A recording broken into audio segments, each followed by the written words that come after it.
joint status report, the FBI says it's still running searches on the Epstein records, including all communications from Director Kash Patel regarding a possible client list. So are there reasonable conclusions to be drawn here? And is this a messaging problem? Did they overpromise before they knew what the documents would show? Here to weigh in is Tom Fenton, Judicial Watch president, and Molly Hemingway, the Federalist editor-in-chief and Fox News contributor. Tom, here's what Kash Patel said about that Epstein client list shortly after he was nominated as FBI director. Watch. You say that the FBI has Epstein's list. They're sitting on it. That doesn't seem like something you should do. You're protecting the world's foremost predator. Why is the FBI protecting the greatest pederast, the largest scale pederast in human history? Simple, because of who's on that list. What the hell are the House Republicans doing? They have the majority. You can't get the list? Put on your big boy pants and let us know who the pedophiles are. Tom, he sounded pretty definitive there, so what changed? I think they decided for political purposes they didn't want to include the individuals who were on these lists and put them in the public domain. And they were concerned that some of them may not have done something warranting the disclosure. I mean, that's the most charitable interpretation.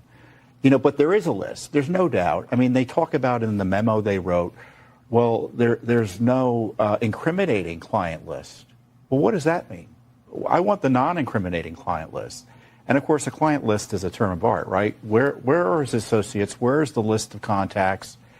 You know, and we asked under our FOIA lawsuit, Pam Bondi, give us the documents that you say you were looking at. Give us documents about the release of these documents. You said the FBI was obstructing the release. They came back to us and said, we have nothing. Molly. Well, this is a proxy for what we've seen with so many big stories throughout the years where the American people just want to know what's going on with assassination attempts, you know, whether it's the one in Butler on Trump or the one that was successful against JFK, the Russia collusion hoax, the situation with Epstein. Everyone understands that there might not be a, you know, smoking gun. Right. But no one feels very satisfied with the level of investigation that was taking place or the transparency. And it seems that the FBI and other government agencies care more about managing the narrative than actually just revealing the information that needs to be revealed. Then we have interviews with former mobsters who actually was in the same jail as Epstein and had kind of a shocking claim. Watch. Jeffrey Epstein would have to be a magician to try to hang himself in that cell. I was in that cell. There's no way there's nothing on the ceiling. The bedpost is this high. I couldn't even go to a restroom without them walking back and forth and having me on camera. You know, there's no way he committed suicide. Tom. You know, and Pam Bondi yesterday said that video they released isn't conclusive. But it's a reset. That minute is a regular reset of the system. And they're still looking for that minute. And to release video that doesn't show what happened in the cell isn't terribly persuasive. I'm not sure what they were expecting there. The fact is there are two competing forensic investigations, one by Epstein's family, which suggests that it was a homicide, and one by the examiner up in New York. He says it was a suicide. So given those issues, to say because the video doesn't show one way or the other whether someone went in there, to conclude, oh, well, there's nothing to investigate, seems odd. And they also said, we're not going to give you any more documents.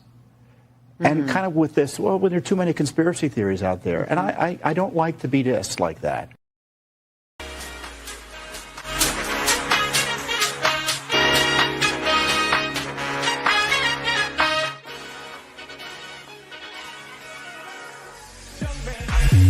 There's no need to feel down. I said, young man, pick yourself off the ground. I said, young man, cause you're in a new town. There's no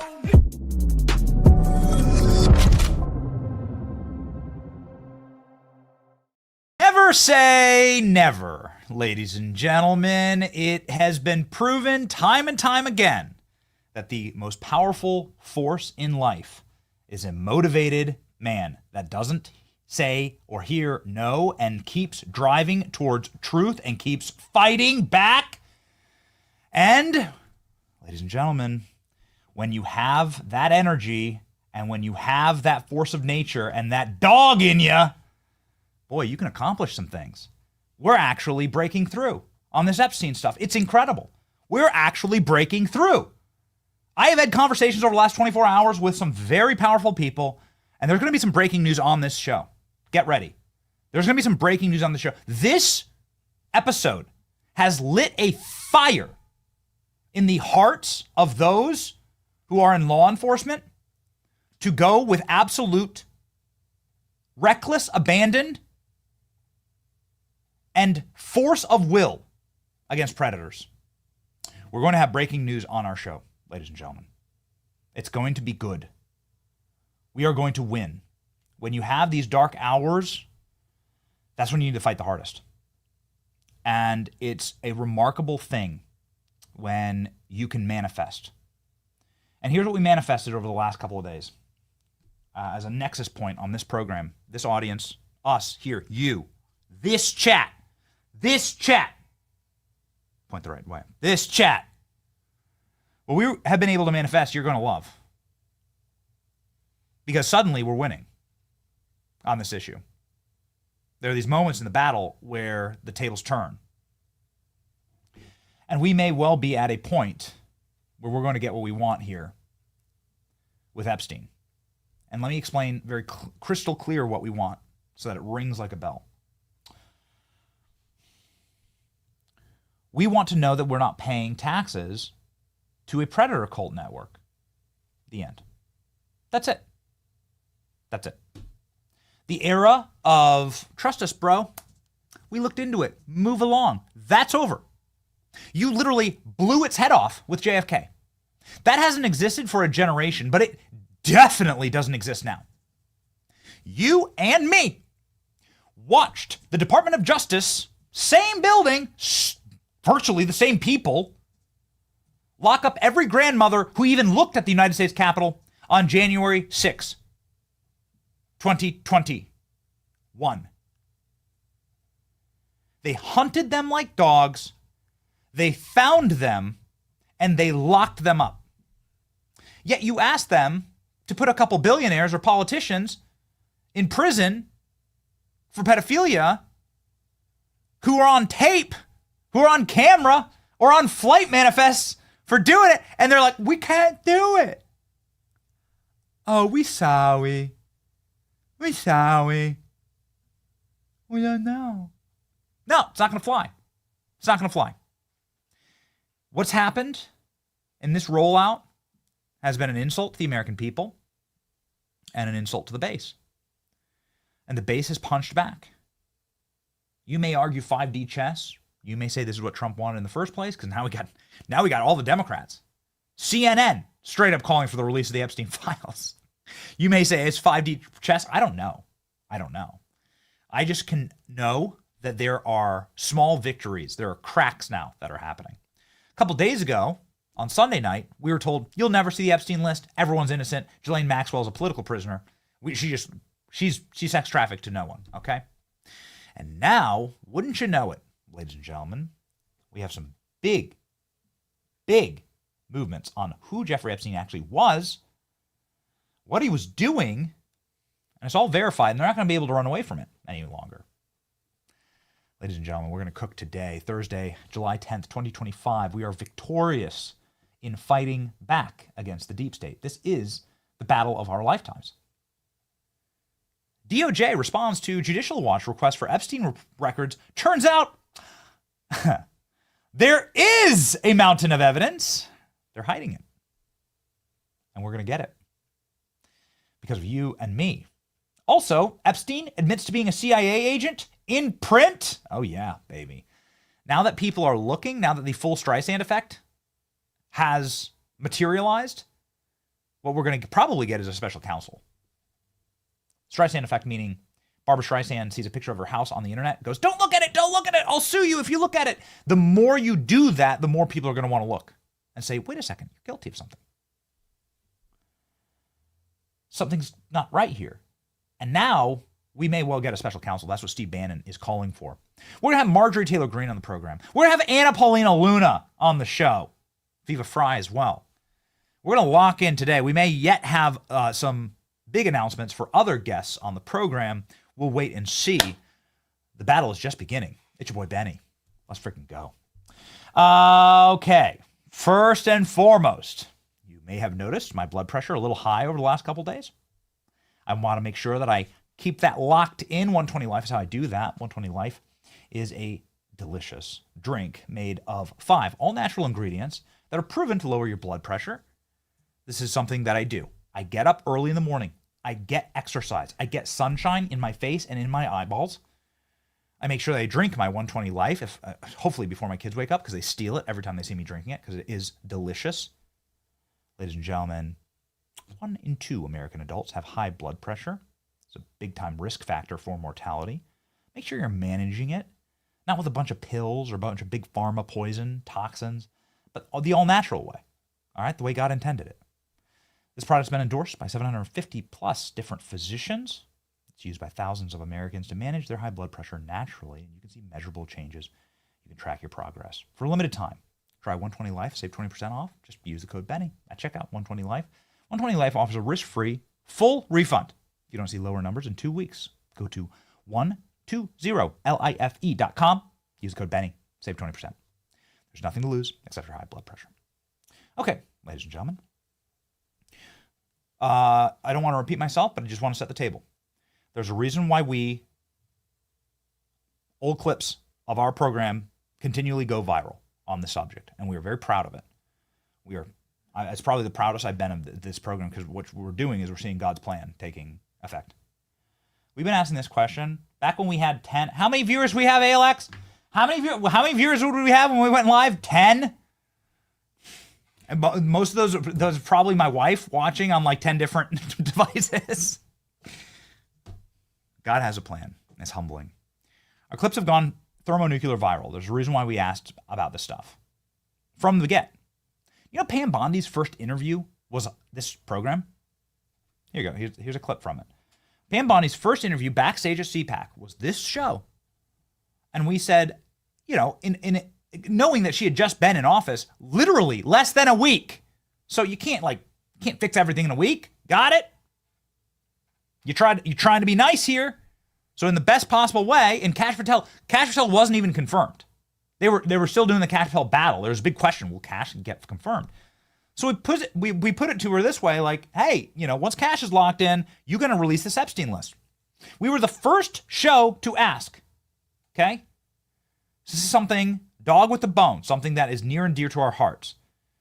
What was her answer here exactly? Let's listen. Guys, something Kash has talked about a lot, and you have, when it comes to Jeffrey Epstein and the people who are predators in this country. They've been given a pass, and a lot of Americans think these guys got a pass for a long time, and maybe even are still being protected right now. Where are we at with the Jeffrey Epstein list, the documents? And Kash has made a lot of public statements about this. Where are we at? I was briefed on that yesterday. I can't talk about that publicly, but, you know, President Trump has given a very strong directive, and that's going to be followed. Wow. Okay. So a lot of documents. Yeah. Okay. All right. So people can expect actual movement on this. It's not just empty promises. Oh, Donald Trump doesn't make empty promises. Yeah, right. I think promises made, promises kept, and that's why we're all there to carry out his directive about making America safe and prosperous. A lot of documents. I was briefed on this yesterday. What happened to those briefings? What happened to the documents? We're going to make it. We're going to make it. Promises made, promises kept. We're going to lock it in. What the hell happened? How did you go from that? And I know as a matter of fact that she was telling me the truth there. How do you go from that to there are no documents, there is no list, there was no blackmail, everyone's innocent, we're all good, move along? How does that happen? And we're going to leak it. In order to get this story out, we're going to leak it to the liberal press. How does that happen? Also, Benny of the past, put your hands down. Stop it. I'm nervous. That's what it was. I only had like 2 minutes. All the security guard, all the Secret Service was there, and so they were like yelling at me, you only have 2 minutes, you only have 2 minutes. So what do we do when you only have 2 minutes? We asked about Epstein, okay? That's what we did. All the clips going viral, Fox News played our clip last night from 3 years ago, December 2023. We asked about Epstein. We asked Kash about Epstein. It's become the single most famous clip of Kash Patel talking about Epstein. Ben, put your hands down. This is a major problem. It is a crisis, and it is a crisis that can be solved. We're not haters, we're lovers. We like this administration. We're friends with this administration. And just like a friend who prevents you from getting into a bar fight, we're going to get your ass kicked. We are trying to help. It looks like we may well have had our first victory here. Let's see. Judicial Watch, ladies and gentlemen. Justice Department says that it is reviewing the FBI DOJ records for possible release. Judicial Watch announced a joint status report in federal court reporting that the Justice Department and the FBI are reviewing their records in the FOIA lawsuit, Jeffrey Epstein related. The lawsuit request identifies clients, associates of Epstein. The Justice Department's disclosure is at odds with leaked, unsigned, and undated Justice Department FBI memo that suggests no more Epstein records would be disclosed to the American people. Well, they have the records. They have to release them. That's how FOIA works. It's the law. They have to give you these records. Maybe they can redact the whole thing, but what would that show? What if they released an entire binder of black pages? ALX, you still got your binder? Poor ALX, he got one of those Epstein binders. You still got yours? Uh-oh, ALX still got it. Okay. Ladies and gentlemen, we have an Epstein binder. I don't think we have it with it. ALX is in the studio. There he is! Oh, no. You all love ALX. You all love ALX. Look at ALX doing the one thing that you should have done, which is to search through. Let's just do a real quick shout out to ALX. ALX got one of these binders at this influencer event, the humiliating one where they all, danced around with them, right? ALX, instead of dancing for the cameras, decided to actually look through the information in the binder and to see if there's any relevant information. He did the thing that you would do if you were a journalist. If you had a large platform, and you should probably be reviewing what the hell's inside, right? Instead of dancing with it like a prop. This is not like, I'm not trying to lash out at these, this is a nightmare. It was a nightmare. It should have never happened, honestly. What do you think is going to happen? You hand a bunch of influencers a prop that says the Epstein files. What do you think is going to happen? It's like, this photo is guaranteed. Then, by the way, they walked him out in front of the world's press. It was a setup. They should be furious. These are some of President Trump's most ardent supporters. People that appear on our show regularly. People we love. There's Libs of TikTok. Scott Pressler's on the other side. Cernovich is on the other side. Cernovich has done an enormous amount of work on the Epstein issue. Very honorable and noble work. And they trotted these people out to humiliate them. It was an embarrassment. And these are some of President Trump's strongest allies. And so it's really, really, truly frustrating. ALX did the one thing that everyone should have done, though. Talk about galaxy brain stuff here. ALX actually went through and says, what the hell did they just give us? He immediately texts me and goes, it's all old stuff.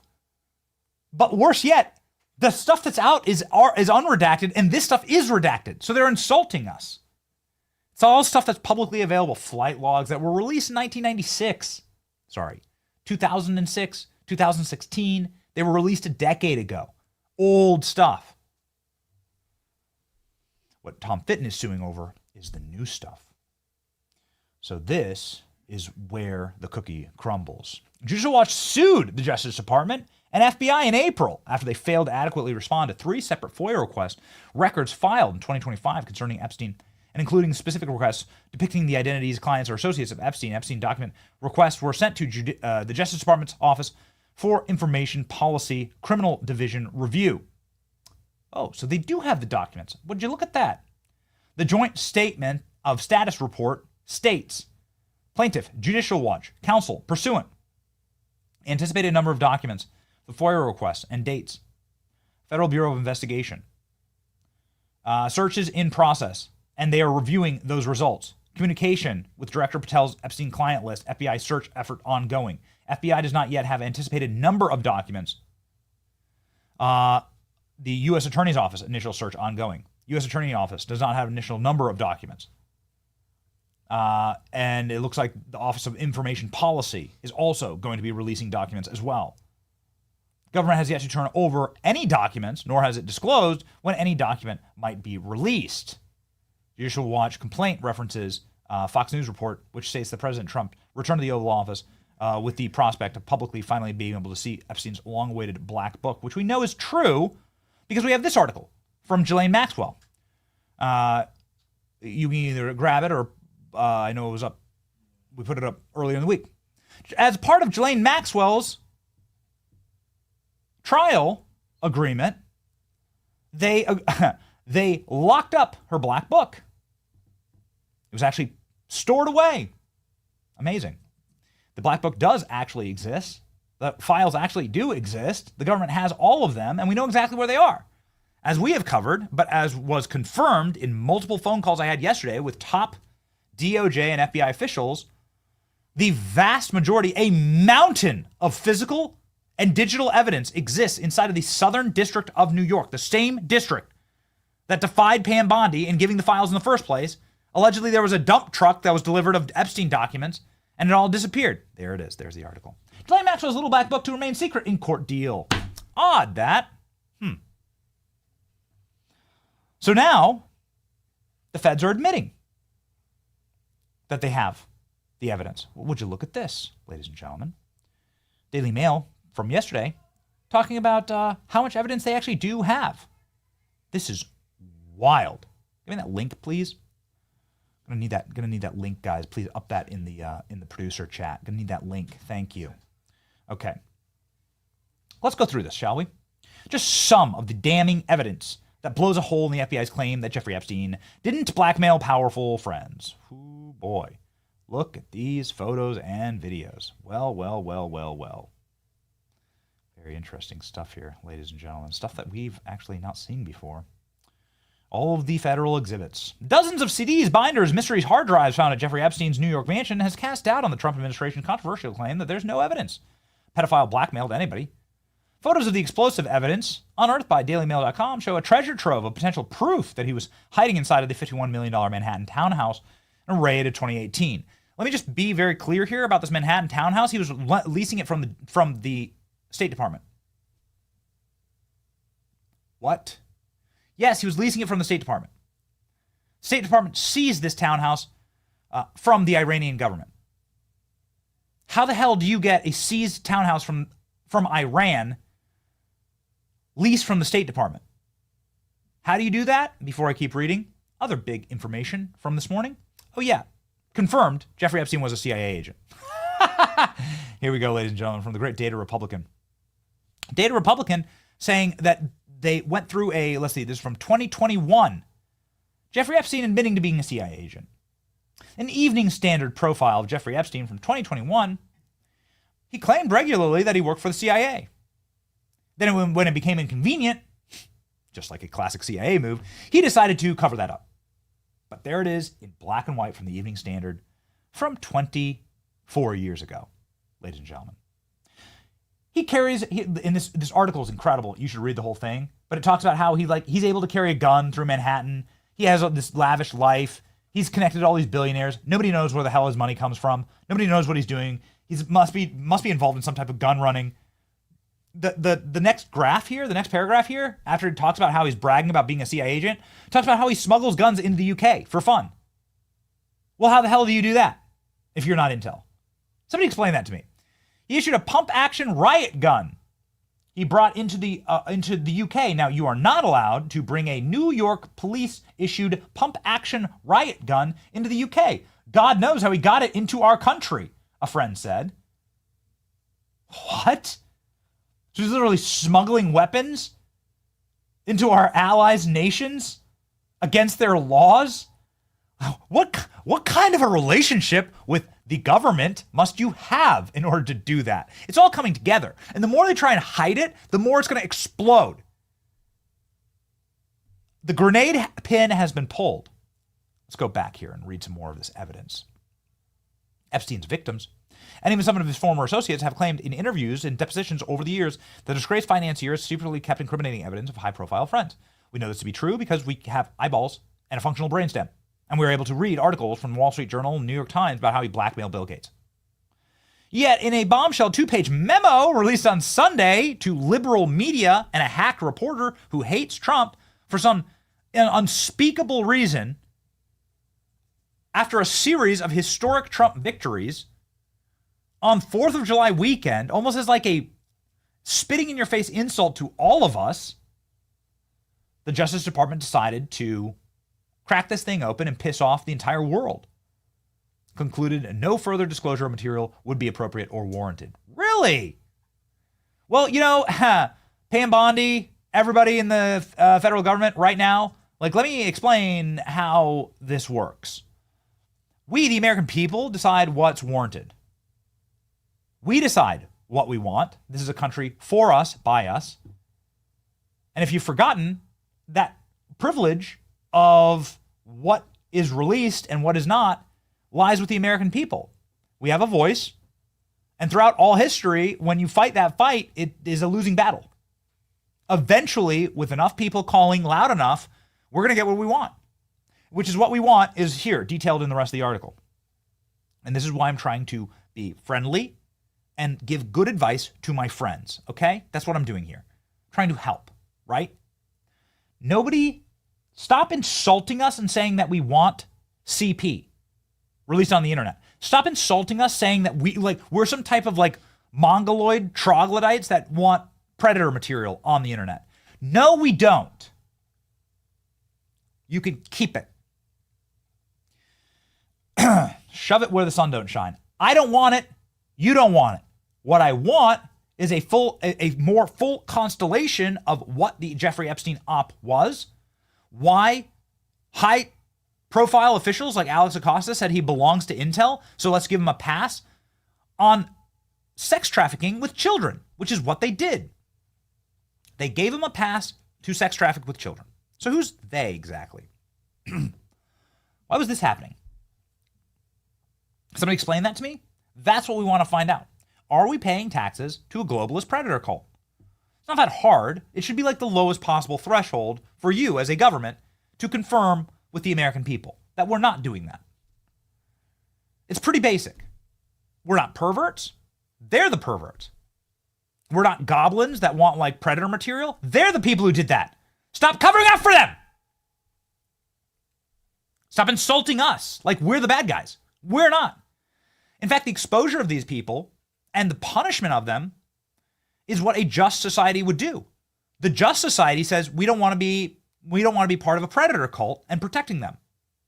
And so in order to protect our own children and our own society and our own nation and our own sovereign, faith-based, God-centered nation, we're going to ensure that people who did that, and I'm sure it happened, people who did that are punished.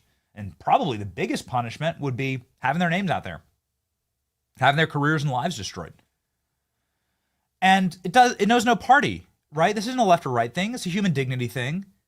And we should all be uniting hands and agreeing. If you hurt children in this way, then you waive your rights, okay, to a dignified life, right? You don't get to spend the rest of your life in white collar club fed, which is what Ghislaine Maxwell's doing right now. Amazing. The government's claim sparked fury across the right. Interesting. Interesting, isn't it? That it's only us who are pissed off. You don't see anybody on the left angry about it at all. They're silent as the grave on all this. Isn't that curious? Oh, and there are some voices on the right who are very excited about closing this chapter. That's also extra telling, right? Plenty of voices on the right that are like, oh, move along. Yep, nothing to see here. We agree. Yep, how could you? We agree. Now it's time to move on to more important things like funding of foreign wars. Shut up. You're such frauds. It's so hard. It's so hard to play the game anymore. You're such frauds. Seriously, I don't even agree. It's going to get me off on a tangent that I don't want to go on, but yeah,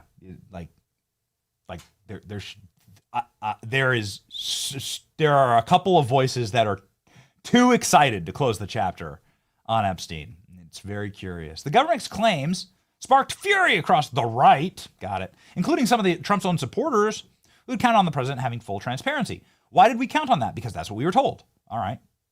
And also, it's a terrible, terrible look to be protecting a predator.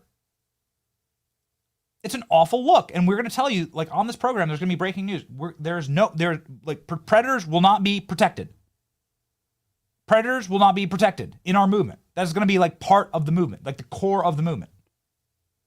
We're not the ones who sex trafficked 300,000 children into our nation and lost them. That's the other side. They're going to have to defend it. before God. We're going to be the people that go out and try and save them. Am I wrong, kings and queens in the audience? No, we're the ones who are going to go save them. Any father knows. Any dad knows. I come home to my little children, and I think about the dads who had their kids stolen from them, like Virginia Roberts' father, who was on Piers Morgan weeping about how his daughter was killed after all that she's been through in order to cover all this up. And it's, it could be any of us, quite frankly, right? Life comes at you fast, and we live in a sunken world, and it could be any of our kids. The way to stop it, frankly, is these monsters, right? To punish them. Now, the chilling excerpts and exhibits from Epstein's New York property, many of the crimes took place, show shelves full of labeled binders, drawers packed with CDs, a closet on the 5th floor where a stash was hidden. In one photo, labels on the binders are redacted, but are believed to have contained the names of young girls and women featured in specific videos. Another of what appears to be a dressing room in the home shows a large safe that was found containing a large amount of cash and passports. Oh, wow. Would you look at that? Here's the full picture of the famous hard drives photo. And what you can see above the hard drives photo is a redacted photograph. See that black photograph? That's not a black photograph. Someone's in that photo. Who could it be? Do you understand why we're pushing for this? Zoom in, shall we? If we can. Thank you, Killer Klein. Zoom in. Who's in that photo? This is a photo that sits above a locked closet drawer with what is, according to the special agent in charge with the FBI, the federal government's own documents, says they didn't put yellow evidence tape on all these hard drives. Jeffrey Epstein put yellow evidence tape on all those hard drives. Okay. You can't debate it. Why'd they black out that photograph? Who's in that photo? Is it Clinton? Gates? Obama? Who's in that photo exactly? It's next to a military helicopter, a U.S. military helicopter. Isn't that curious? Boy, you don't get that close to a U.S. military helicopter or take rides on that without some real access to some really powerful people. Who was giving Jeffrey Epstein access to the U.S. military? Can somebody explain that? That's a first-hand POV photo. It's framed. Who was given access to that exactly? Why'd they black out why'd they black out what's in this framed photograph right here? Who is so important to Jeffrey Epstein and so protected that they would black out that photo? That's strange. They didn't black out his books. They didn't black out other photographs. They didn't black out other things, like the names on these CDs. Why would they black out that photo? That's curious. Maybe the government could answer that. Where is all this stuff? Where's this inventory of stuff? Where is it? So interesting. Never even noticed that before. The noticing shall continue. Exhibit shows shown in court at Ghislaine Maxwell's 2021 trial includes shelves of labeled binders found at the house. What's inside the labeled binders? Oh, they're all redacted.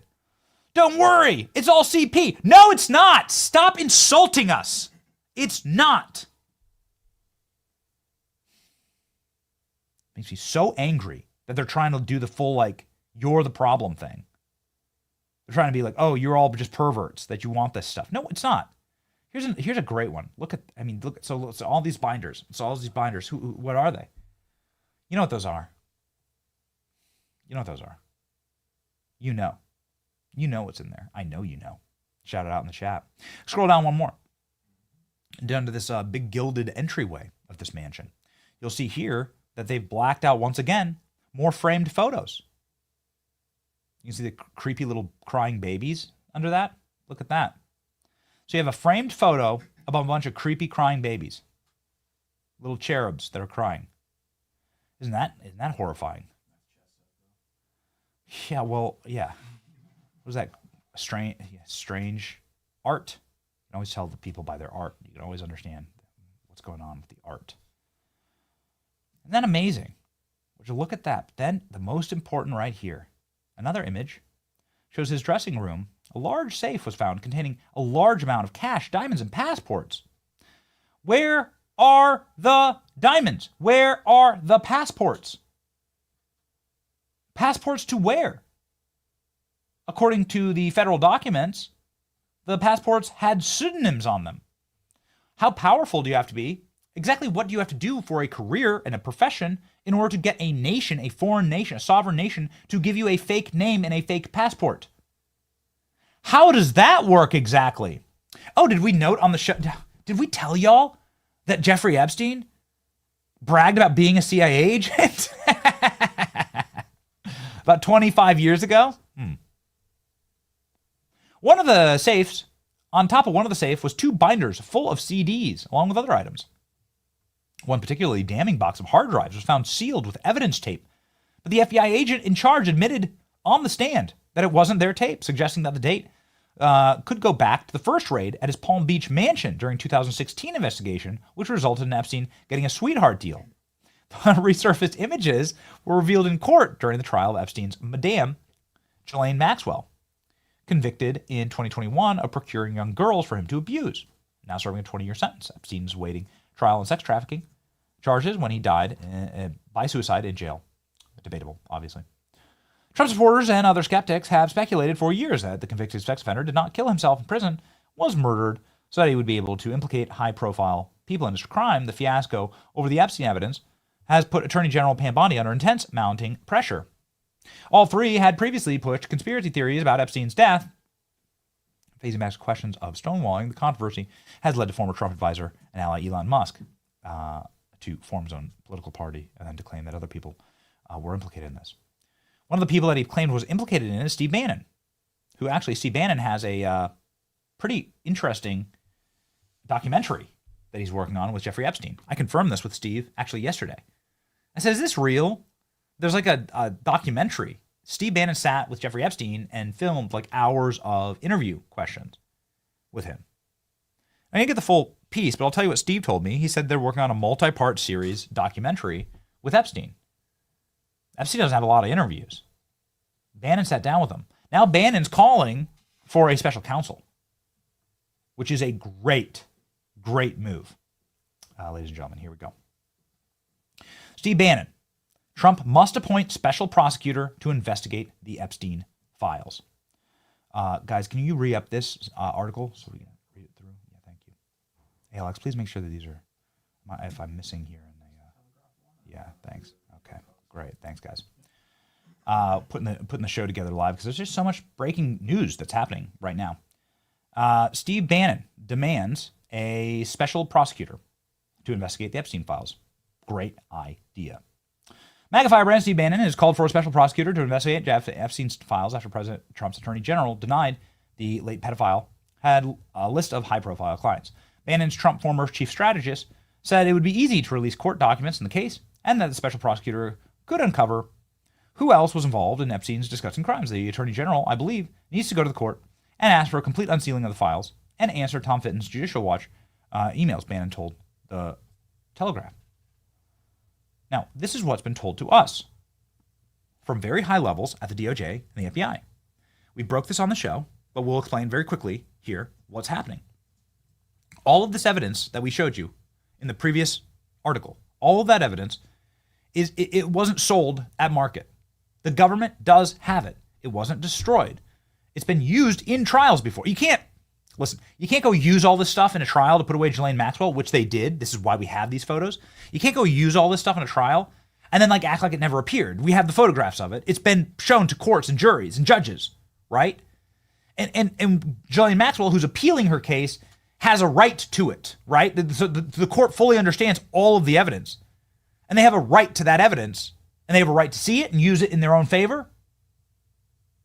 So it's not been disappeared. It's not been destroyed. The people who are like, they destroyed it all. That's not true. At least not with this stuff. That box of hard drives from the first. Now that would be fascinating.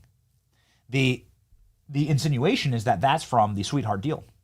That box of hard drives is from when Jeffrey Epstein got a sweetheart deal from Alex Acosta for belonging to Intel. Those evidence files and red yellow tape. The evidence tape is from when he first got off on federal charges that should have landed him in prison for the rest of his life. Boy, if they date all the way back to then, how much true evidence does the government have? Oh, man. We're sitting here on the Manhattan Project of evidence. We are sitting above the precipice, ladies and gentlemen. The bomb is fused. It is ticking, and it is going to explode. I'm telling you, man. This thing is the bomb's gonna drop here. It's gonna be biblical. Once this stuff finally gets out, it's gonna be so very bad. Inside of that box there, do we have the explanation of Bill Clinton liking him young? Inside of that box, do we have that explanation? Because here's what the victims told the court in the Ghislaine Maxwell trial. The victims said Bill Clinton liked him young. That's what they said. Were Jeffrey Epstein's own words. Bill Clinton, of course, continued his relationship after Jeffrey Epstein caught a case for being a sex pest, criminal trafficker. Bill Clinton loved it. Is that why Bill Clinton had this painting hanging in Jeffrey Epstein's Manhattan mansion? Is that why? Why would you get an oil painting of Bill Clinton? Where's this painting exactly? Can the Fed, listen, the clip that's going so viral right now is Cash on our show. A direct message to Cash. Where's this painting? This painting is not abuse material. I mean, it might be abusive to Bill Clinton, right? If you're Bill Clinton, it's abuse material. But it'd be nice to see, it'd be nice to see Bill Clinton on the other end of that stick, for once in his life. Bill Clinton, the serial abuser, maybe getting a taste of his own medicine. Why this painting? Why Ghislaine Maxwell at Bill Clinton's only daughter's wedding? Why? Why'd she have a seat of honor there? This is long after. This is like a decade after Jeffrey Epstein caught a case for being a predator and a pedophile. Why? Man, it'd be great to haul in Clinton and ask these questions. But at the very least, can the government please tell us where this oil painting of Bill Clinton is? Clearly, this isn't abuse material to anyone other than Bill Clinton. So, where is it? Where do you have this painting? Can I go see it? Where's it? Who's storing this? Where's it hanging exactly? Yeah, exactly. Can I buy it at auction? Right. Boy, oh boy. Bannon said this on War Room. Got to release the Epstein files. It comes as Attorney General Pam Bondi's Justice Department said over the weekend that there was nothing more to say on the case. Such a bad strategy. Such a bad strategy. All my conversations internally with the administration are just like people who are really wise when it comes to this kind of stuff, talking about the nightmare of the rollout here. And some of them aren't wise to I've seen all the documents. I've not gotten that. I've seen them all. Virtually no one's, really seen them. They're under seal pending an appeal from Ghislaine Maxwell. But what you could do is you could come out and say, we're going to release them all after this appeal is done. Or we're going to fight with the judge in order to release them all now. We'll release as much as we can now. Or you could set up a special counsel. The single worst thing you could possibly do is to tell everyone to shut up. And then to release this dumbass memo on Sunday night after an epic 4th of July weekend. And take all that good energy and turn it into bad energy. It's the worst thing you could do. And that's what many people are so angry about. I'm telling you, the conversations I'm having, people are furious about it. So, ladies and gentlemen, one of those conversations is Steve Bannon. Steve Bannon is, he just had lunch with Trump. He really is the beating heart of MAGA, the beating heart of the of this movement that he himself helped stitch together over the course of decades. And now,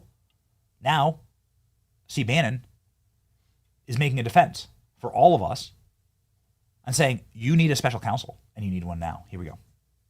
We don't control the Justice Department. We don't control the FBI. We don't control the CIA. We don't control all the agencies that Tulsi oversees. We don't control the Pentagon. That part of the apparatus that is the deep state and the administrative state around it, they control it. We don't. They just see Trump as a passing figure, like they see everybody as a passing figure. They had 2 coups. They took out Kennedy in a coup. They took out Nixon in a coup, right? And they took out Trump in the first time in a coup. They got 3. And they tried to set him up to be killed. This audience and this president, this is what his moral authority is. He said, screw you. They wanted to go to Mar-a-Lago. This audience said, fuck yourself. We're not going to do that. We are going to fight and get it back, and now we're back. It's the first time they've ever been defeated, and now we must run the tables. If we don't run the tables, they're going to destroy us. And you know what? We will deserve to be destroyed. If we don't do this now, we deserve to be destroyed. This is what the thing of victory is. It's not permanent until we permanently take them apart, and it can be done. They're cowering. With all their power and all their control, they understand that we're the mortal threat to them. And this is why they try to suck us into these sideshows. Like, let's go regime change Persia and get you sucked in for 25 years. Let's get you into a land war near Stalingrad and Kursk. How about that? Let's go do that. We're winning. We're winning. The Justice Department and FBI had not responded to Tom Fitton until we started pushing back. I think they were going to try and literally kill this thing in its jail cell. But now that we're uncovering information like this, that Epstein was a CIA agent and bragged about it, never seen that article before in my life. Incredible. The government is bending the knee, slowly but surely, telling Tom Fitton, no, you're right. We do have all these files. Yes, it's true. They weren't sitting on my desk, but they do exist. And so we're gonna have to do something about it. It's just beautiful. Oh, it's just beautiful. So it's working, ladies and gentlemen. It's working. It's incredible. This pressure works. I want to do just one quick like explanation of how many people are calling this out, just real fast here. And then we're going to have the great Anna Polina Luna join the program. Everyone is. We haven't played these clips yet on the program, but I want to just do a quick rundown. Bannon's calling for a special counsel. Tucker Carlson's calling it an absolute total cover-up of Jeffrey Epstein's murder and crimes. Glenn Beck is calling for Pam Bondi to resign. Megyn Kelly is calling for Pam Bondi to resign. The Epstein family is out saying the government is lying to us. They've lied to our faces. We're the bereaved family, and they won't give us any information. Tucker's takedown, particularly savage. Here we go. Tucker calling for a revolution. Whew. Tucker pulling a Tim Pool, Civil War. There is a long list of people calling for Pam Bondi to resign over this. Very powerful. This is not inconsequential. You are talking about the living, beating, breathing, red, bloody heart of the MAGA movement. Tucker Carlson, Megyn Kelly, Steve Bannon, Tom Fitton. People who have fought beside Trump, his strongest allies, his greatest allies in this country, in this movement, are really making some noise. You're not going to be able... Victor Davis Hanson, yesterday, I believe it was on Glenn Beck's show, said you can't ignore it. You can't ignore it anymore. You're not going to be able to let it whistle past the graveyard on this one. Ladies and gentlemen, Tucker Carlson saying it'll lead to a revolution. We'll see. We'll see. A member of Congress, Anna Polina, will be joining us in just 1 second to talk about that revolution. First, a revolution in finance, ladies and gentlemen. Allio, our friends, are reworking and remaking the financial world. They totally and completely have designed something that is really, really special. It's an investment app that works on a macro perspective, that understands how global events can affect your finances, that predicts what's going to happen inside of these markets using altitude AI. It makes massive and sharp shifts based on inflation, interest rates, global risk, global events. It adapts portfolios in real times.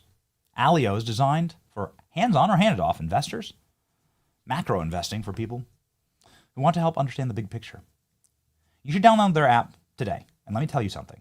I did, and I invested. And it's been wild. I have to be hands-off. I'm not a day trader, okay? I have to just just hope for the best. It's been so cool to watch. The movements and the trades and the explanations and the strategy that I have working for me, it's done great. Download their app right now. Apple Store, Google Play. Text my name, Benny, to 511-511. That's Allio, capital, A-L-L-I-O, capital. Text Benny to 511-511. Download the app right now and text Benny today. Consult with your financial professionals before making an investment decision. Terms and conditions apply. Message and data rates apply. This is a paid advertisement for Allio Capital. All right, ladies and gentlemen, let's bring on somebody who always is money in the bank, the great Anna Polina Luna. Rock and roll.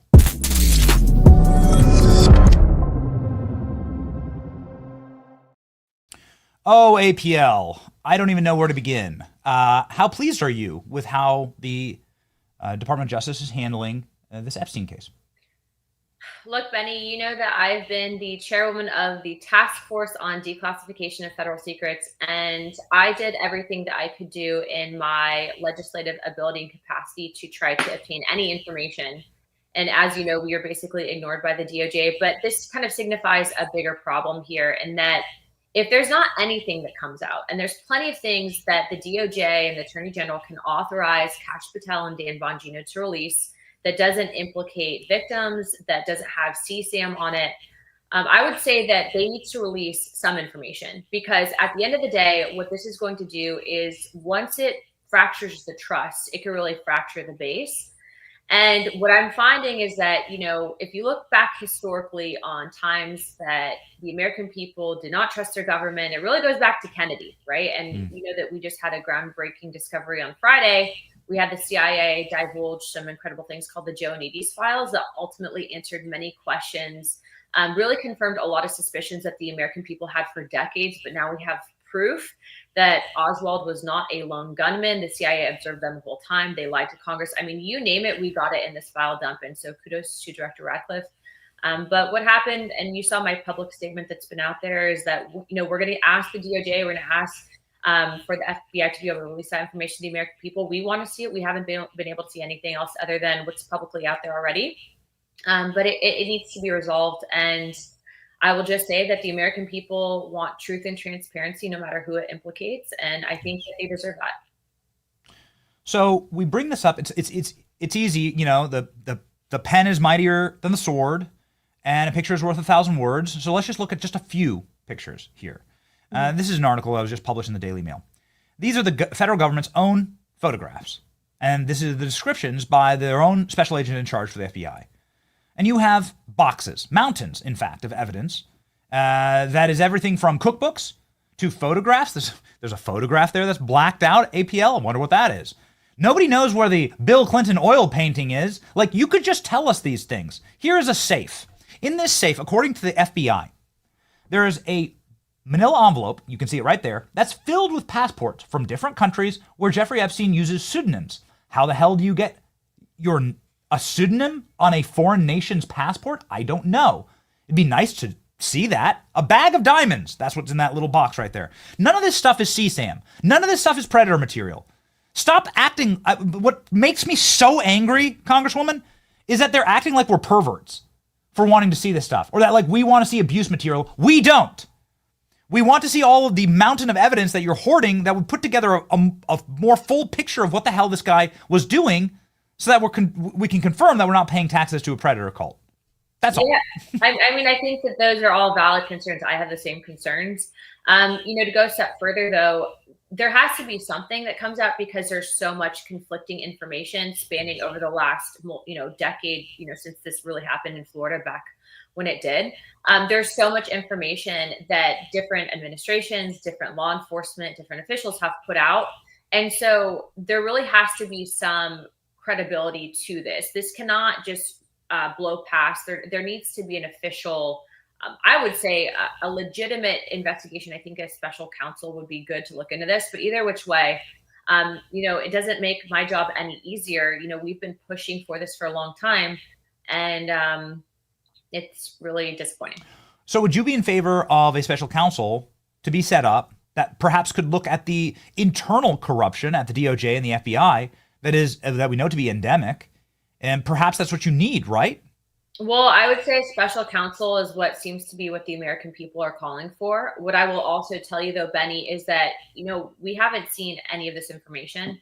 I don't know that any member of Congress, at least on my task force, has been able to even look at some of the basics. And so what I would say is that, similar to how it was rolled out with, the JFK files, give information that does not implicate victims, doesn't have CSAM, whether it's passports, whether it's the name of books, whether it's evidence, crime scenes, whatever it might be, put it on the archives and let the American people decide for themselves. That is the only way to, I think, restore trust. And look, I want to believe that there isn't systemic corruption at the DOJ, but unfortunately, I've been in Congress and I've seen how the DOJ operates, and it doesn't necessarily mean that it's the Attorney General, but what it does necessarily mean is that there's a big problem over there, and that we don't fix it, it's going to unfortunately fester, and it's going to hurt the American people. The American people trust that their government's going to do the right thing. If justice is truly fair and blind, then it needs to happen. And so we'll continue to push for that release, call for it. But it's been deafening how many members of Congress have been silent on this. And to be clear, also, I want to clear something up. I do not think, and I've told this to multiple media outlets because I've been getting questions on this, is Trump on the Epstein client list? No. And I'm very positive of that, because if he was, they would have released it during the election cycle. But what I do know, and what I'm seeing right now across, every aspect, whether it's rich, poor, famous, not famous, people have actual concerns. Are people basically paying off people to be quiet? And that's not okay. Yeah. Okay. So this raises a pretty massive question, which is, you have the authority in Congress, your Article 1, they should be compelled, in fact, to give you this evidence. The fact that they're keeping it from you, and you have clearances, you have SCIFs, the fact that they're keeping it from you, what does that say for the rest of us?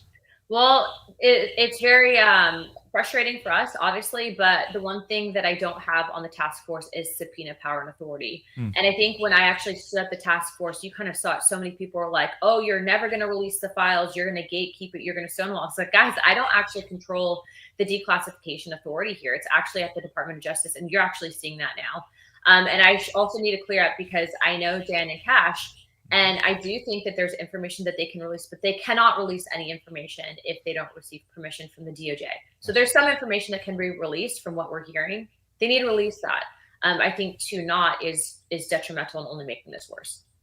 I got a curious question for you, which is, this is such a winner with the base, right? Because, again, it is totally honorable to not want to pay taxes to a predator cult or people who protect a predator cult, right? So obviously we know that was going on. Ghislaine Maxwell and Jeffrey Epstein were found guilty of these crimes. This is not speculation. They were found guilty of these crimes. They were charged and found guilty, okay? So that's what they are. They're predators. Why are more Republicans not speaking out against this? Well, it seems like such a winning issue. Benny, I had a bill that I introduced last year. I reintroduced it this year, and it was to increase the mandatory minimums on child predators. And they will never bring that to the floor. They won't even run it through committee. There's a lot of frustrations that I have with my own party, and you've seen that frustration come through, because I do believe that, people look at this as a long-term job. They're worried about re-election. They don't want to do things that are deemed as controversial. But I would say that the bare minimum basics of being a good human being would be to fight against people that are trying to hurt children. And so I would say that, right now would probably be a great time to put that legislation on the floor. But it is pretty interesting how many people have been quiet. And I understand maybe some fears that they might have because of people surrounding this. But what I will say is that, clearly, if you're a parent, clearly, if you are a good person, you want to ensure that people like this aren't just walking the streets and that they're not able to get a free pass.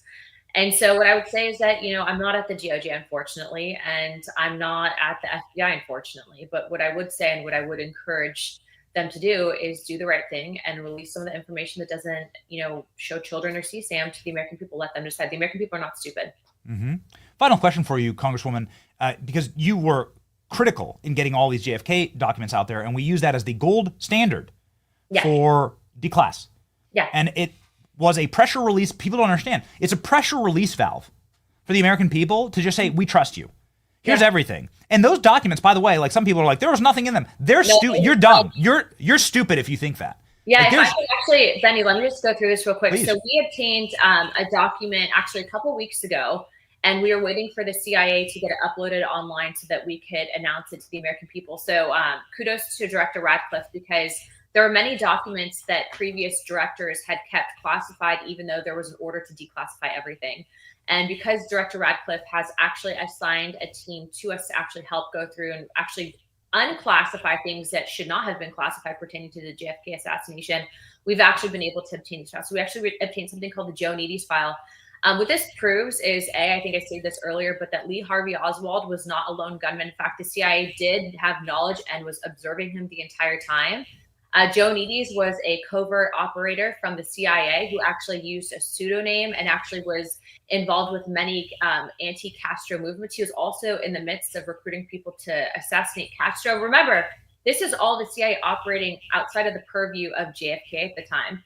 And then we find out I'm looking through the files, and we actually found evidence of basically fake names that Joe Neady's was using as undercover names. So look, it's kind of interesting because we saw what happened with JFK, and we're seeing kind of this same question, and it feels like a similar situation with Epstein. And what I will say is this: if you want to restore faith with the American people, you need to let them decide for themselves. You cannot spoon feed it to them. You cannot hide it from them. And if you give the feeling that you are, no matter what you do after that, it's never going to be the same, because there's still always going to be the level of distrust. And so what I will say is that the way that the classification was run with JFK was flawless. There was evidence in that. I think that right now, there was a couple of outlets that were left-leaning, Benny, that were actually trying to go to my committee and write hit pieces saying that we were pushing conspiracy theories. And then after we actually brought in one of the doctors who was actually at the initial Dallas operating room that actually testified to Congress that there was multiple entry wounds from both the front and the back, they couldn't write the article anymore. And after we actually obtained evidence that said that the CIA themselves did not buy the lone gunman theory, now you're seeing that a CIA operative was actually installed in one of the investigations that Congress was doing, lied to Congress, served as the interface, lied about being undercover, and then was later awarded a medal by the CIA for undermining congressional efforts into JFK. I think that kind of paints a picture of what this government is capable of. But thanks to this administration, thanks to Tulsi Gabbard, thanks to Kash Patel, and to Director Radcliffe, we've been able to roll out this incredibly historical changing information. I don't want the Epstein to put a stain on this, because this administration has been transparent, and we're getting stuff on Martin Luther King and Robert F. Kennedy as well. And we're going to be doing investigations into that. So just remember that there's still a pull for transparency even within the DOJ. But I will continue to encourage and ask on behalf of the American people for the facts to be out there, and I think that they deserve it. It's the gold standard, and it's been 67 years in the making.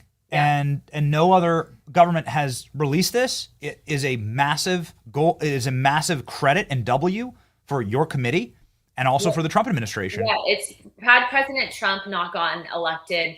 Because remember, we actually were able to even declassify stuff that Biden had ordered to be declassified that the CIA and the archives would not release. So this is covering down, going back from like Obama, Bush, Clinton, Biden, and now it was Trump's administration that was able to do this. It's a remarkable feat. It is a testament to what can be done, and the model that should be applied here with Epstein.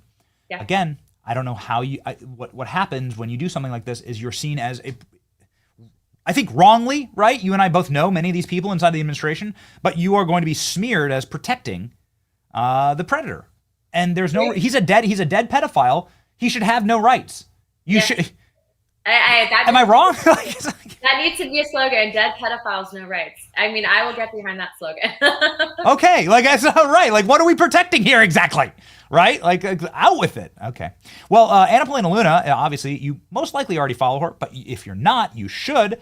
She's going to cross 400,000 followers today right here on her official account on X. Probably one of the probably in the top 5 most followed members of Congress. Congratulations, Congresswoman. You're doing remarkable work. Godspeed. Thank you.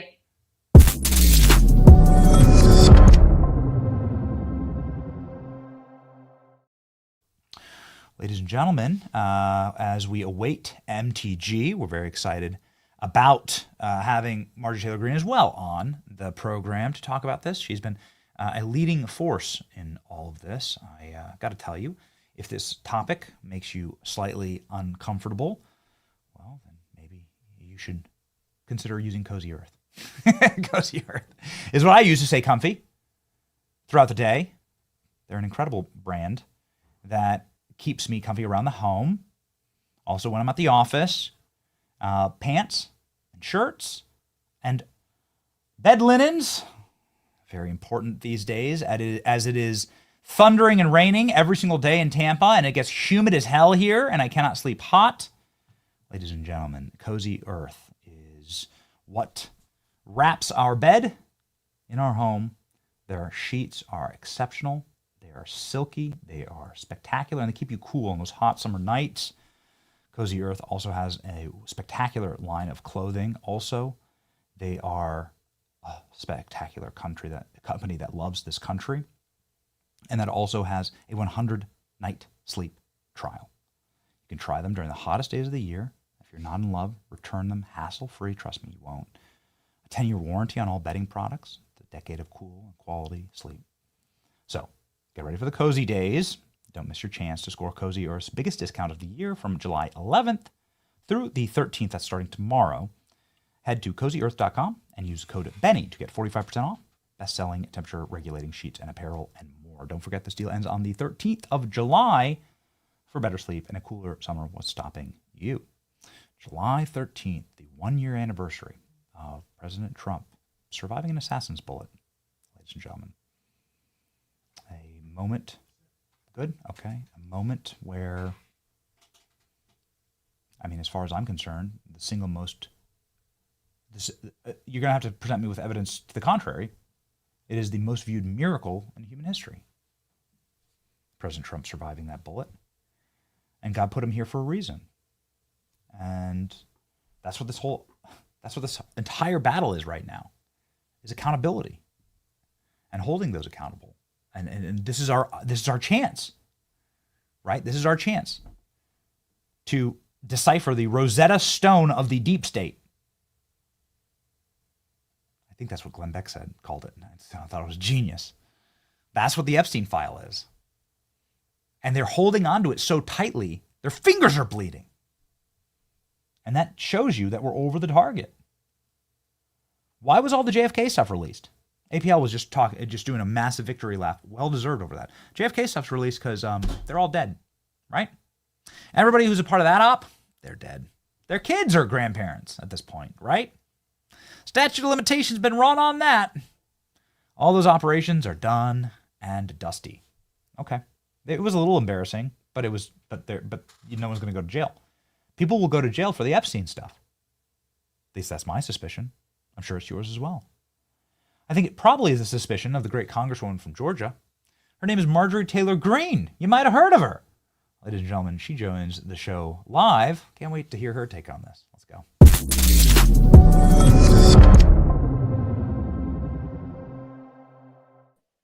MTG, welcome back to the program. I'm sure you have some thoughts on how the DOJ has been handling this release of the Epstein files, or non-release, actually, of the Epstein files. The floor is yours. Let's just get your snap take on this, please. Right, Benny. This is something I've been vocal about for years, and this is an important issue to all Americans. Jeffrey Epstein is the most well-known pedophile in modern day history. I think no one can argue with that. And this is a man that walked in circles that most regular Americans can't walk in. He walked among the most powerful people in the world. And he was known in those circles to be basically a pedophile, to be a sexual aggressor towards young women. And they still chose to hang out with him anyways. And it's really difficult. This is a red line for many people, and I feel the same way.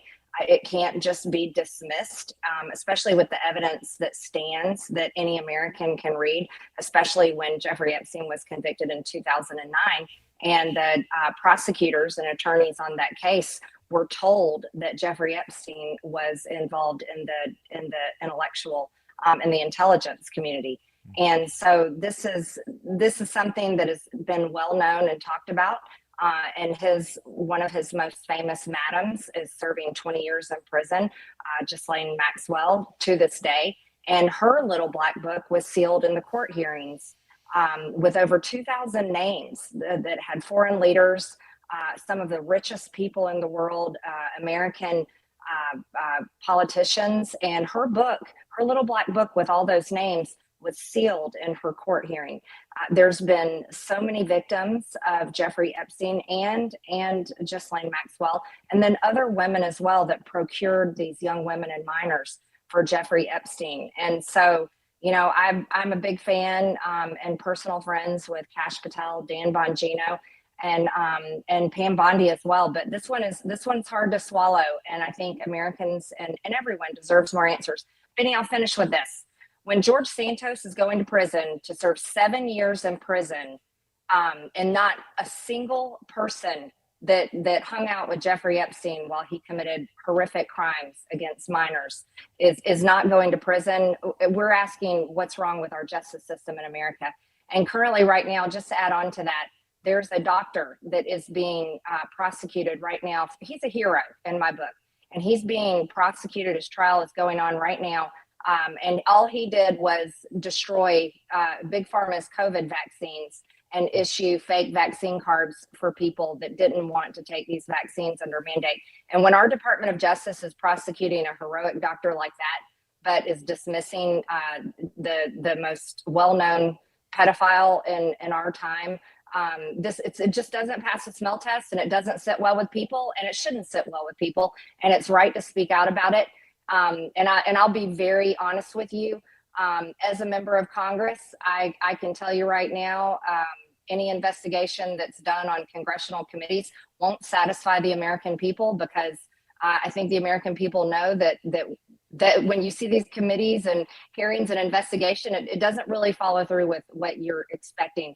So I just think that this is one of those things that it's just wrong. It's just wrong, and no administration should ever protect the people that were around and involved with Jeffrey Epstein. And one last thing on it, Benny, sorry to be long-winded. I very much, this is my own opinion, I don't care what anybody thinks of me when I say this, but I very much believe Jeffrey Epstein is also linked to other foreign countries' governments. And so that's my opinion, and I'm willing to say it. Well, we have photographs of Ehud Barak, the prime minister of Israel, and the head of one of the Mossad agencies going in and out of his house. We have those. There's photos, right? Yep. So stop telling us to not believe our eyes and ears. On this program, Congresswoman, Alan Dershowitz said he brought Jeffrey Epstein to Israel to meet with high-level government officials. He told me that. I couldn't believe it when he told me, but he said, yeah, totally, he could have been Mossad. And we know Ghislaine Maxwell's. It was Ghislaine Maxwell's. Can't go to Israel and meet with high-level officials, right? So why was Jeffrey Epstein? So I'm not again, the picture that's being painted here is, and it's pretty clear picture, is that Jeffrey Epstein belonged to Intel. Now we have an interesting little nugget out this morning where Data Republican was able to find that he was a CIA agent. He bragged about it openly. And it's in print from about 25 years ago. The Evening Standard wrote up a profile of Epstein. And he was bragging about being a CIA agent then. Is he lying then, or is the government lying now? Which one is it, Congresswoman? I honestly couldn't tell you. I haven't been privy to any of the classified information, and I won't pretend that I know. I can just tell you my thoughts and my opinions on it, and the fact that I stand with everyone that is upset and angry about this. I think it's completely wrong, and I unfortunately I wish this was different.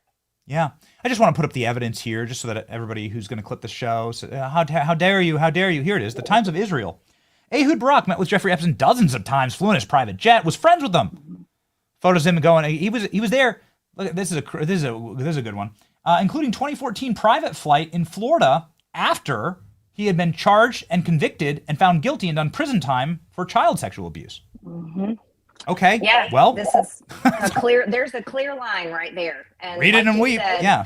Are we supposed to deny what our eyes and ears tell us? And absolutely not. And I want to follow up on something else, Benny. It's not anti-Semitic to talk about this.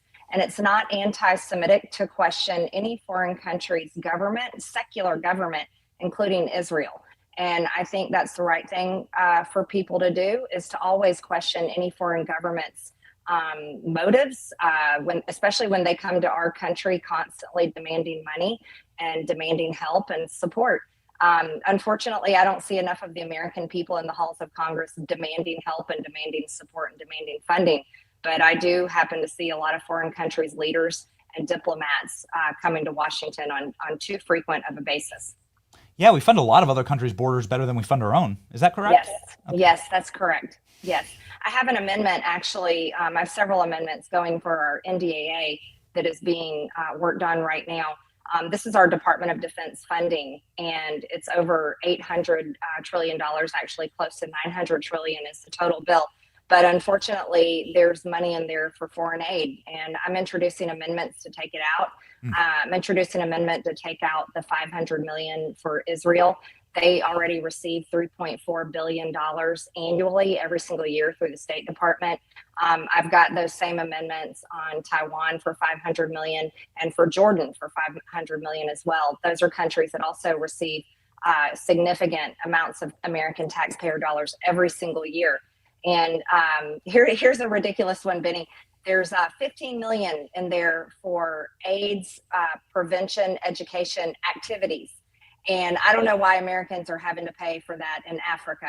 I think that's ridiculous. And I think if people want to donate money to that themselves, they can, but it shouldn't be in our Department of Defense funding, as well as $118 million for foreign disasters in foreign countries and aid. You know, I think we've had enough of our own natural disasters in America, and that's exactly where our hard-earned taxpayers should be going, not to foreign countries. And that's not being mean to foreign people and foreign countries, but America's broke. We're $37 trillion in debt, and we just can't pay for the world anymore.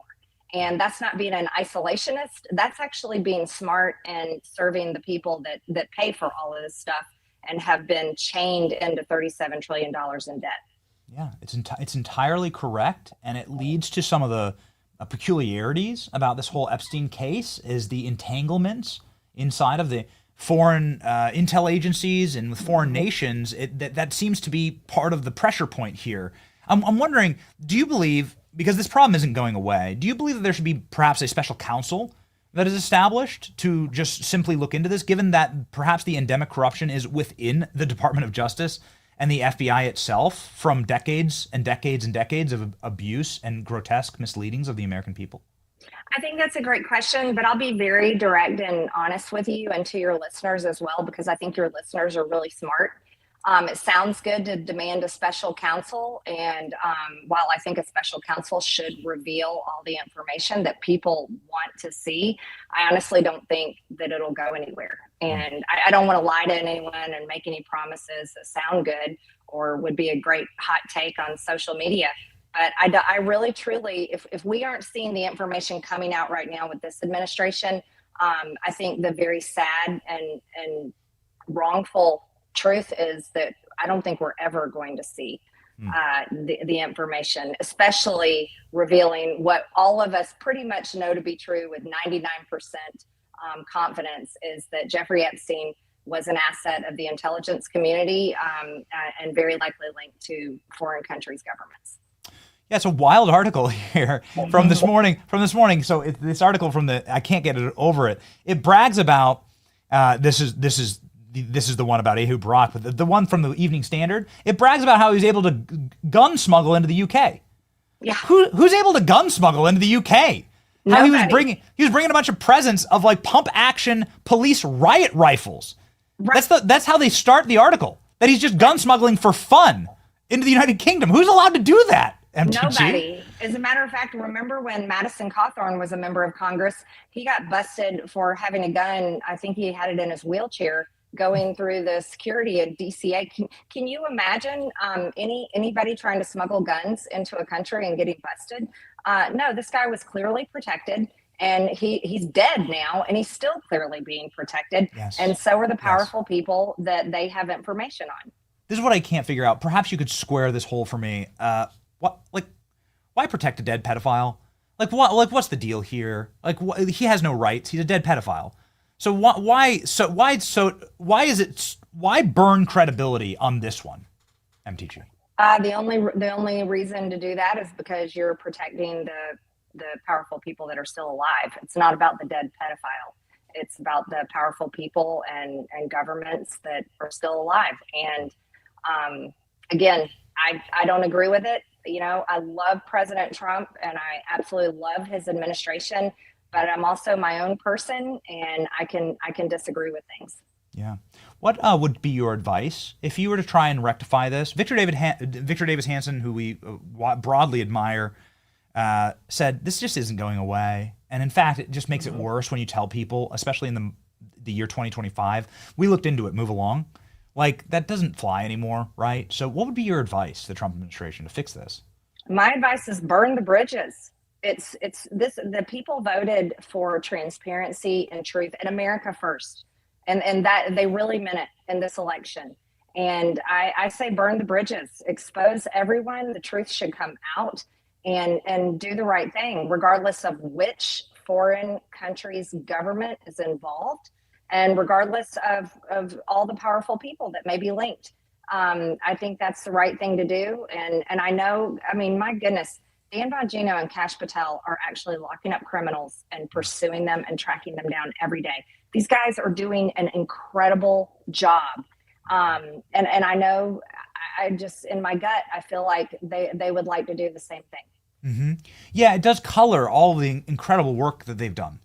It does. And that hurts my soul because I know that they are doing incredible work. And I'm so proud of so many W's in the Trump administration. Oh, yeah. It's I mean, truly, it's been 6 months and the wins are incredible. They're absolutely incredible. And we have to keep our eyes on that, right? It's only been 6 months. You know, today I'm sitting here looking at the news. A federal judge just issued a new nationwide block against President Trump's orders seeking to end birthright citizenship. The left is not going to stop. The Democrats are not going to stop fighting us. So we have to continue to fight together against the Democrats. But this Jeffrey Epstein thing is a pretty hard pill to swallow. Yeah, it's a tough one for the base, and you have to keep the coalition together. The only way that you have a victory like you have in 2024 is the incredible coalition that President Trump built. That's right. That's right. Why aren't more Republicans talking about this? Did they just want it to go away too? I have no idea, Benny. I've quit answering for my colleagues. I just focus on myself.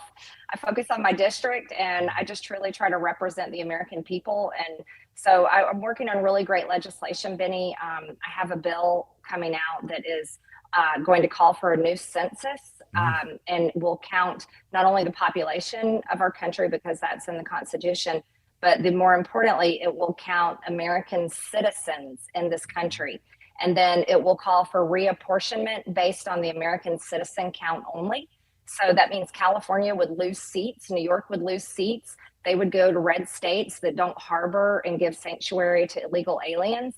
It would also change the electoral college count, being more favorable towards states that do not harbor and pay for illegal aliens. And I think it would drastically save our elections. It also, the last thing that's really important is it requires every single voter that votes in a federal election across the entire country to provide proof of citizenship when they vote. And this is a bill I'm really excited about because I believe our elections are so important. That's how the American people continue to control their government. And Democrats want nothing more than to provide amnesty for illegal aliens and have them voting in our elections. Yes. So this would take an act of Congress, and we've studied this. Yeah, it can't be done through executive order. No. It does take, to have it permanent, it takes an act of Congress. And I have one guy behind me, President Trump. He is endorsing my bill, which actually gives it a lot of momentum in the House. And I've already been speaking with Speaker Johnson and our leadership, as well as the White House Legislative Affairs. So this is one that I'm going to need everyone's help to push because I think we know how important elections are. And the elections going forward are going to be even more important because the left is not guiding its way back to center. they're turning further to the left, and we saw that in the New York mayor's election recently. We're looking at a very dangerous socialist in New York, possibly becoming the mayor of New York. Yeah. And a vicious racist, too. Yeah. Something I didn't get a chance to ask Trump when we were at Alligator Alcatraz is about that. He wanted, this guy wants to tax Trump and his family more. He wants to tax rich white people in New York, which is, again, patently illegal, right? Like, but also immoral. And nobody's calling that out. Like, nobody on the left is saying that that's wrong. No. So at what point does that then, if we let the left take the levers of power, they're telling us they're telegraphing what they're going to do, right? Like, it's going to come to South Africa. Like, absolutely. Yeah. And this is what the Democrats don't believe in the American dream. They want to punish you. If you become successful and wealthy in America, you'll be punished by being forced to pay the highest taxes in the land. And taxes are already outrageous.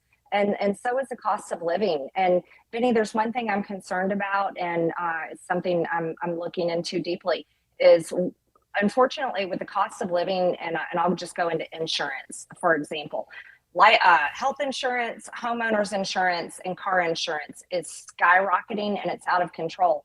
And the problem with that means is we're opening the door to these radical socialists and even communist Democrats that will run for office, and they're going to promise, they're going to go back to Bernie's free healthcare for all. They're going to be promising outrageous government-funded insurance programs for Americans, but we've got a suffering population of people in America that will be appealing to because they already can't afford insurance. Young people, my kids are 22, 25, and 27, and their generation, they can hardly pay rent. They don't even know if they'll ever be able to buy a house. But when they look at insurance and the cost of living, it's so unaffordable. So I really am concerned about our future of our elections, where extremely radical Democrats will become appealing to American voters simply because they're dealing with these problems every single day, while our federal government is more interested in sending billions and billions of dollars to every other country all over the world. And so, I mean, I'm unapologetically America first, and I think we have a lot of work to do. Yeah. Well, your bill would be the first start. We'll help you in muscularly pushing for that. That's how you actually fix the country. You disincentivize bringing criminal aliens in to rig the systems and rig your elections, obviously. Yes, yeah. That's exactly what we need to do. Obviously. And then you change the way we looked it up in the Constitution. It does say that. Count the persons, not the citizens. Right. One of those things, you wish you had a time travel machine. One of those things you wish you could. Right. No, citizens. Citizens. Yeah.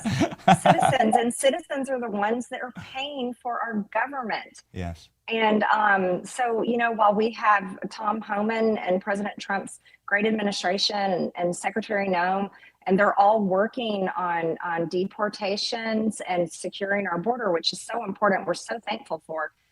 We should correct our elections so that going forward, they can't vote because they've already tried. Democrats tried to pass a law in Washington, D.C. and the District of Columbia to allow illegal aliens, non-citizens to vote in elections.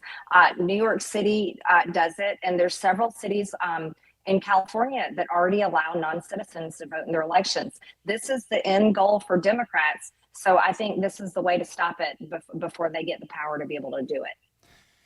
Another way to stop it is to follow our dear friend MTG here on X. With nearly 5 million subscribers already, MTG is one of the most followed members of Congress and certainly one of the most prominent and powerful and outspoken, and we're so thankful for that because it does actually move the Overton window for all of the cowards that she has to serve with so that we can actually have a functional party. And so we're thankful for you, MTG. Thank you, Benny. It's great to see you today. Godspeed.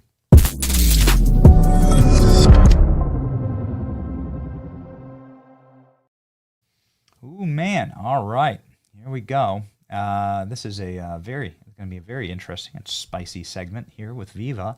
Looks like Viva's sending in some content, producing out his own segment. So let's rock and roll. You know Viva Fry. He joined us earlier in the week, and we only got one question in. And so we thought it'd be polite to ask him back. And ladies and gentlemen, here we go. Viva Fry, former litigator who has definitely some thoughts on the intel connections with Jeffrey Epstein. Let's go.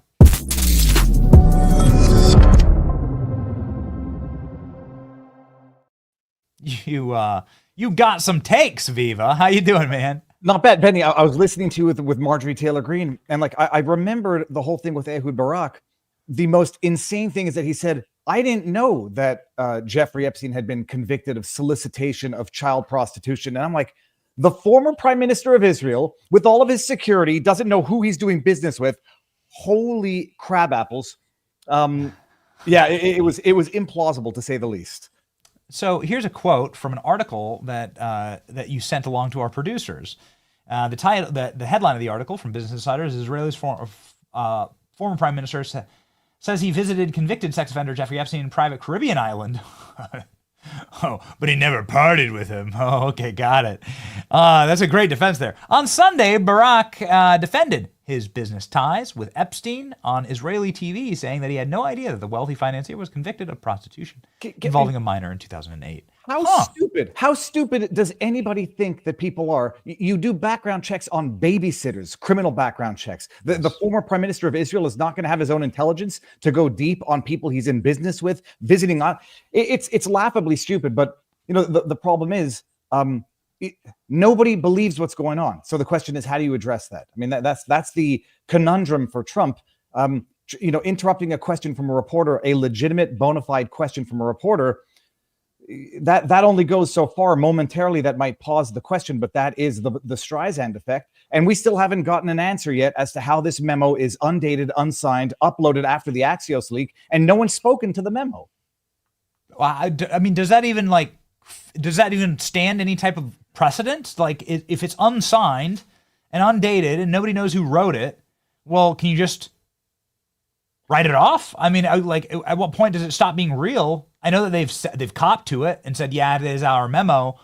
What the hell is going on here? It all seems so wildly strange. It almost seems deliberate or intentional. I don't know if it's to fracture a base to make now the portion of the Trump, I call it MAGA. I mean, MAGA is a silly word for it, but the portion of the Trump populist base that believes there's more to the Epstein story than just an individual trafficking to himself. There are witnesses talking about being exploited, being sexually abused by other people. Yes. And nobody's going to let it go, certainly not after the decade that we've been through, and certainly not after what the very members of the FBI now had said prior to becoming deputy director and director. And it's not like you can't walk away from those things.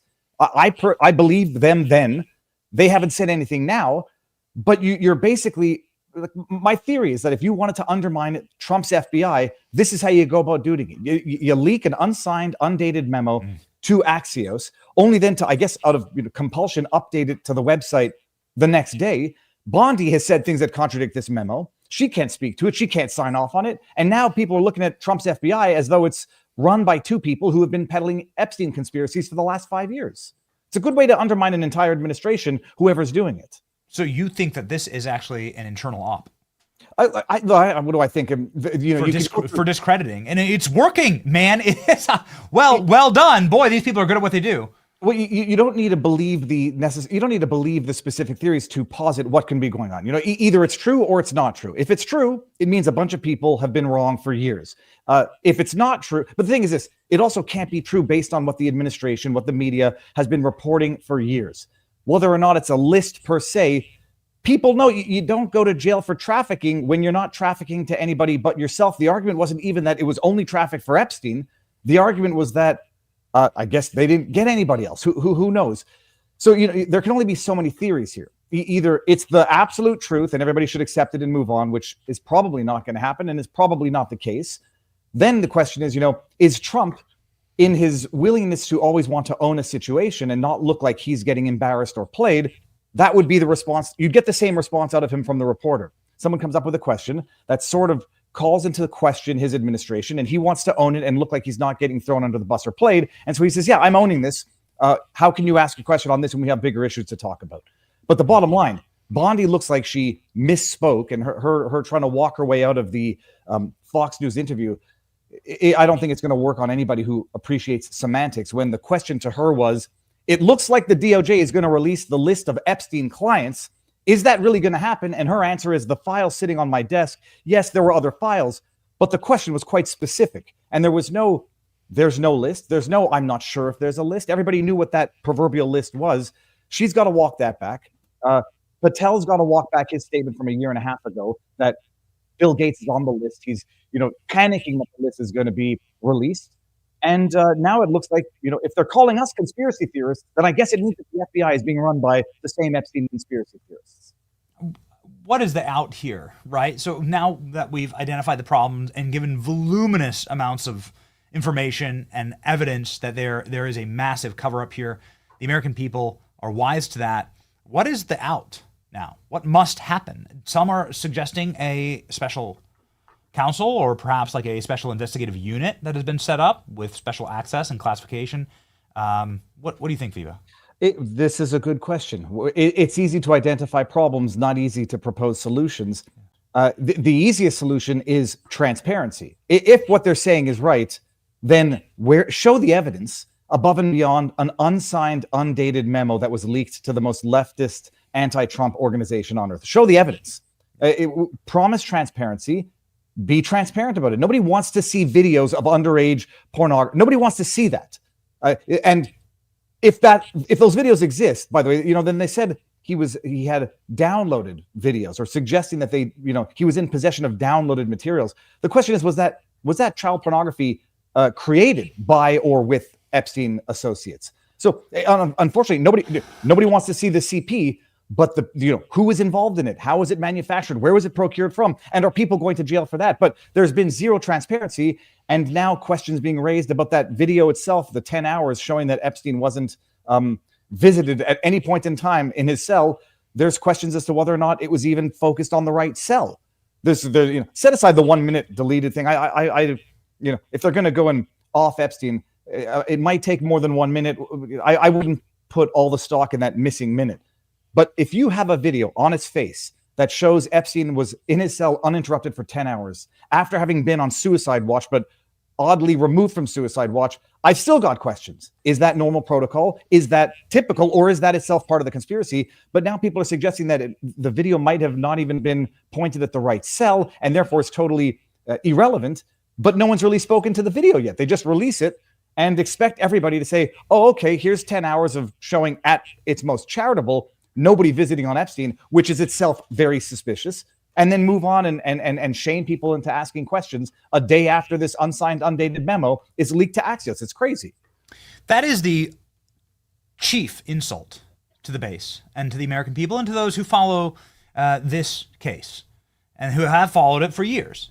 Man, the media is digging up interviews we've done from like 3 years ago, with Cash and Bongino on this, and they're all going viral, and it's quite telling. Some of the answers have aged well, and some of them have aged very poorly. But that seems to be the chief insult here, Viva, which is that they rushed this. Why? That is probably the largest red flag for me, is that they somehow thought that releasing it in the dark of night on a Sunday after a 4th of July weekend, a series of historic President Trump W's, and this is, by the way, tanked, President Trump's approval rating. He was just about to pass Barack Obama, right? And this is according to Rasmussen, Mark Mitchell up with the numbers this morning. I don't want this. I'm a supporter of President Trump and his administration. I know a lot of these people. But that seems to be the biggest red flag for me, Viva, is that this has been done so sloppily. Even if you there's a gun to your head, you must come to this conclusion. You have to come to this conclusion, okay? He's intel. He's so intel. We can't let it go. You don't release it like this. You don't. You do it. You do it in in the exact opposite way, right? In a much more transparent, an explainer, a big press conference. People can ask questions. On its face, that is probably the single most insulting thing, is how this was leveraged against the American public. Well, assuming it was done deliberately, if this were intended to be a leak to undermine and humiliate the Trump administration, but you don't want to admit that you got humiliated, or that that you were the pigeon, or what is it? The target here. You own it. You own it like Trump is trying to own it. This reeks to me of the same type of leak that you had after the Iranian strikes, where a classified memo that should not have been released, which undermined the administration or at least the effectiveness of the strikes, was released.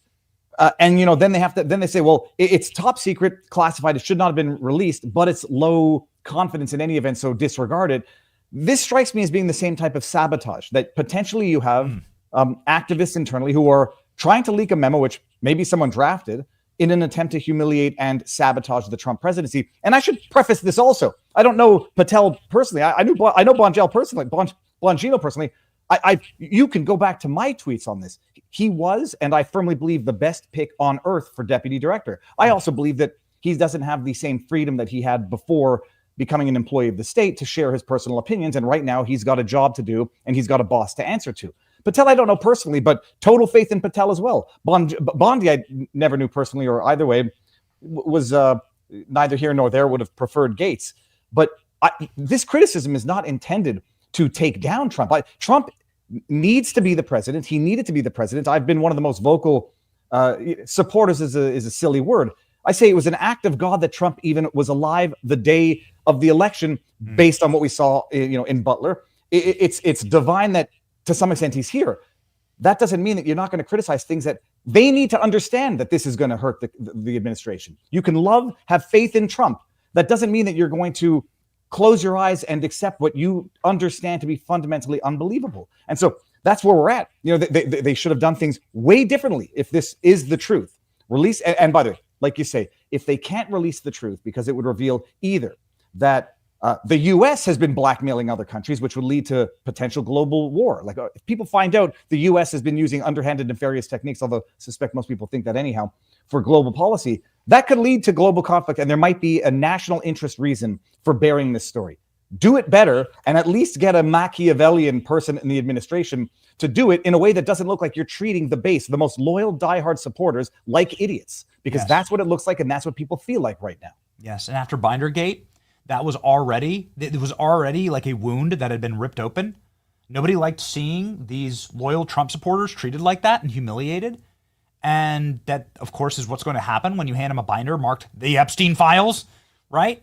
And the whole thing is just incompetent. I err on the side of incompetence, Viva, instead of malevolence. But either way, it's indistinguishable at some level. And this is indistinguishable. Absolutely. And if your purpose here were to sabotage, mock, and discredit those so-called influencers, but I'll call them commentators, what would you have done differently? I had Liz Wheeler on. Liz Wheeler's the blonde lady on the bottom left. I had her on afterwards because they wanted to tell their story.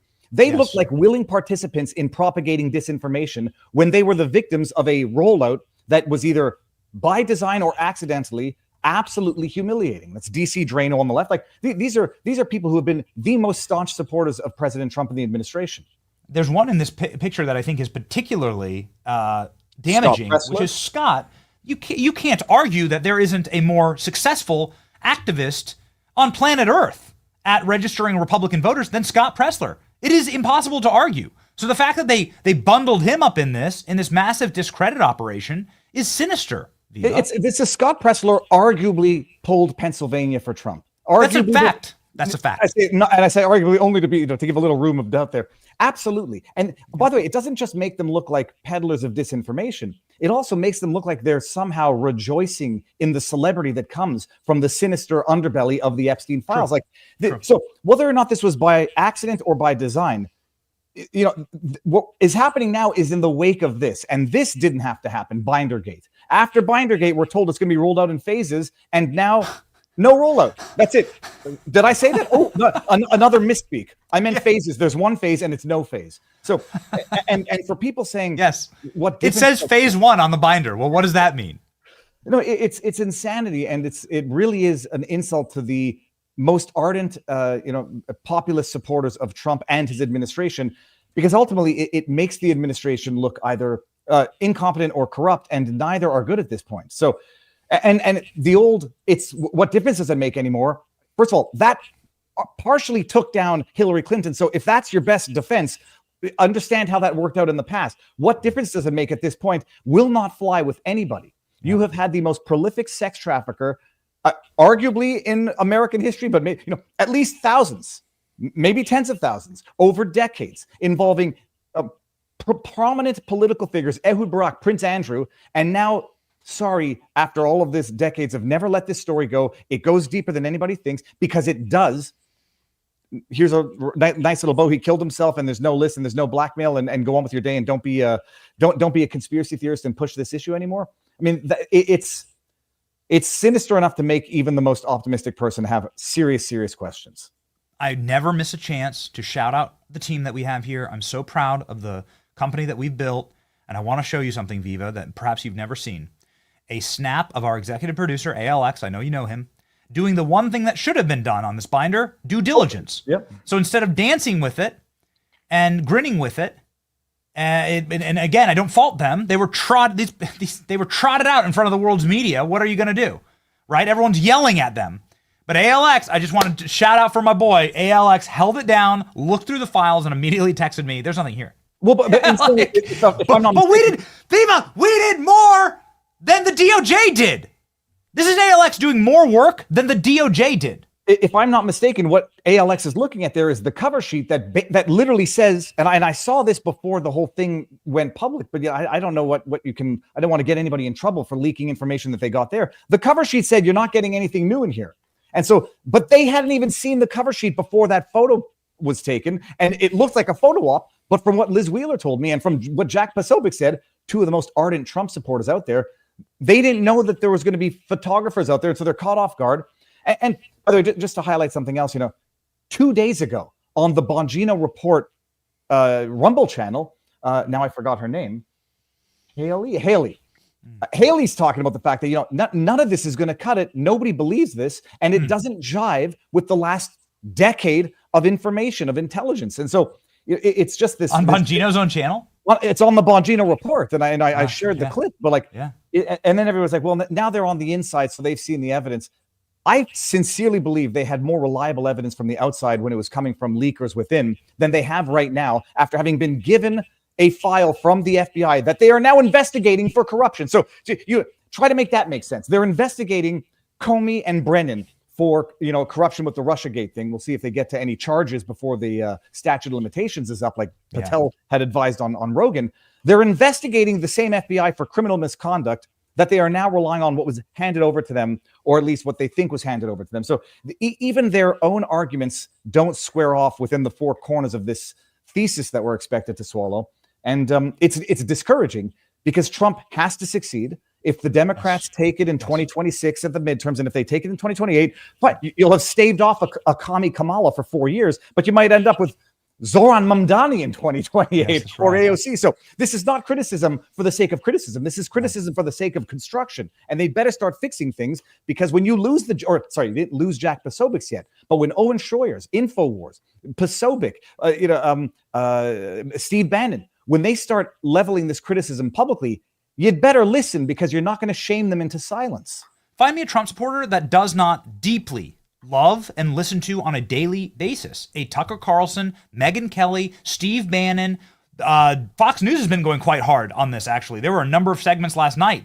Some of them used our old clips, and it's always an honor, and we're always thankful for it. It's the work that we do here on this program. But Fox, Laura Ingraham did like a 20-minute segment that used multiple clips from this program to talk about what a nightmare this is.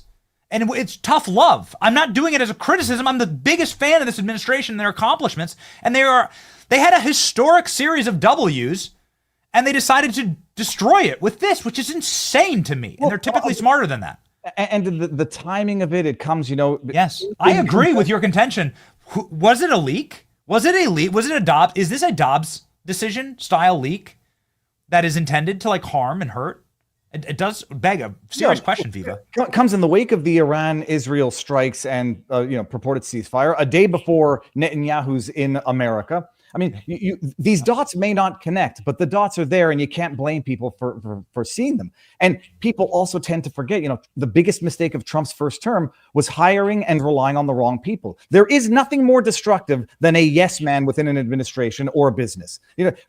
When I used to be a lawyer, and I used to represent a lot of restaurants, and the owners would say, there's nothing worse than a client who's unhappy leaving without telling you, because they don't tell you, they don't come back, and you lose the business. The ones that tell you, at the very least, care enough, you can internalize what their criticism is, make your restaurant better, and try to get them back later on.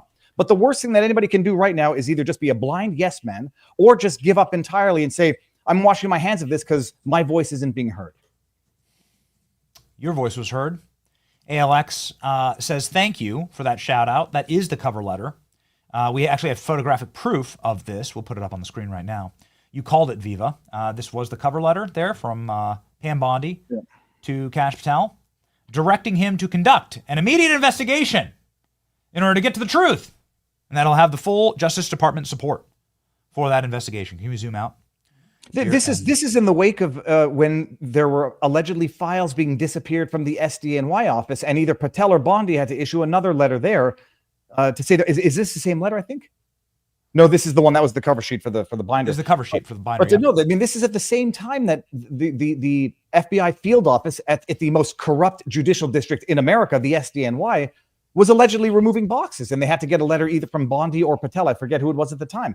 It's crazy, and you cannot understand. I mean, you try to make sense of it, and the only way you're going to make sense of it is by either, solidifying conspiracy theories or coming up with new ones. That some would say this is Netanyahu, Israel, dog walking Trump. Others are saying Trump is using the blackmail material potentially to negotiate, compel global settlements for whatever. I mean, how you interpret it sort of depends on your blinders or the glasses that you're viewing this through. But one way or the other, it doesn't make sense. It doesn't jive with a decade of information, and it doesn't jive with statements of this very administration as recently as 3 months ago and as going far back as 5 years ago. You can go find the clip. Find the clip. I heard. I said it while Trump was in Saudi Arabia. We looked through the manifest. We looked through the manifest live while we were waiting for Trump, and I said, "Oh, let's go read through the manifest." And there were a bunch of heads of various, chip companies and things like that, right? AI companies. And way down to the bottom of the list, on the third page, was Reid Hoffman. And I said, "What the bloody hell is Reid Hoffman? Mr. King of Trump lawfare, put Trump in prison, celebrate when Trump got shot," which he did, according to Peter Thiel. What the hell is Reid Hoffman doing on this manifest? How is Reid Hoffman flying on, Air Force One, Saudi Arabia? This is insane. Reid Hoffman, of course, a very close and friendly Epstein associate.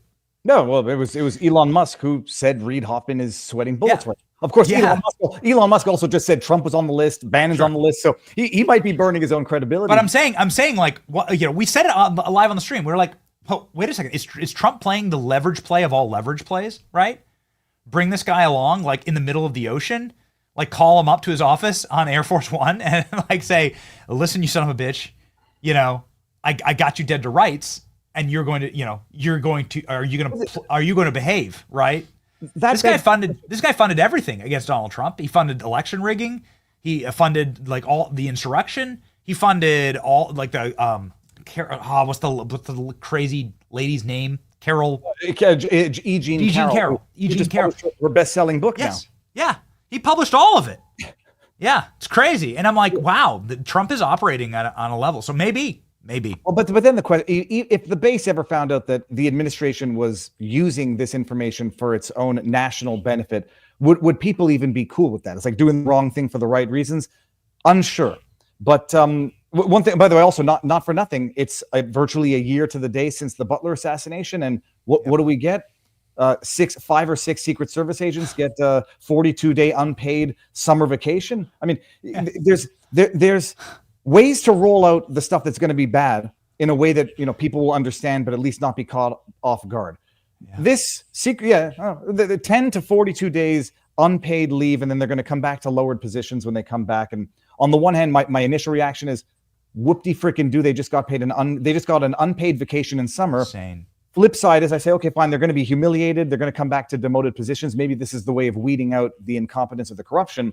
But this looks like a Kevin Kleinsmith, FBI lawyer who falsified evidence under the Carter Page FISA warrant, the previous corrupt criminal FBI, getting 12 months probation and 400 hours community service for falsifying evidence. So it again looks like there's never any consequences when it's the government. If it's a lowly citizen or the plebs, they go to jail for many, many years.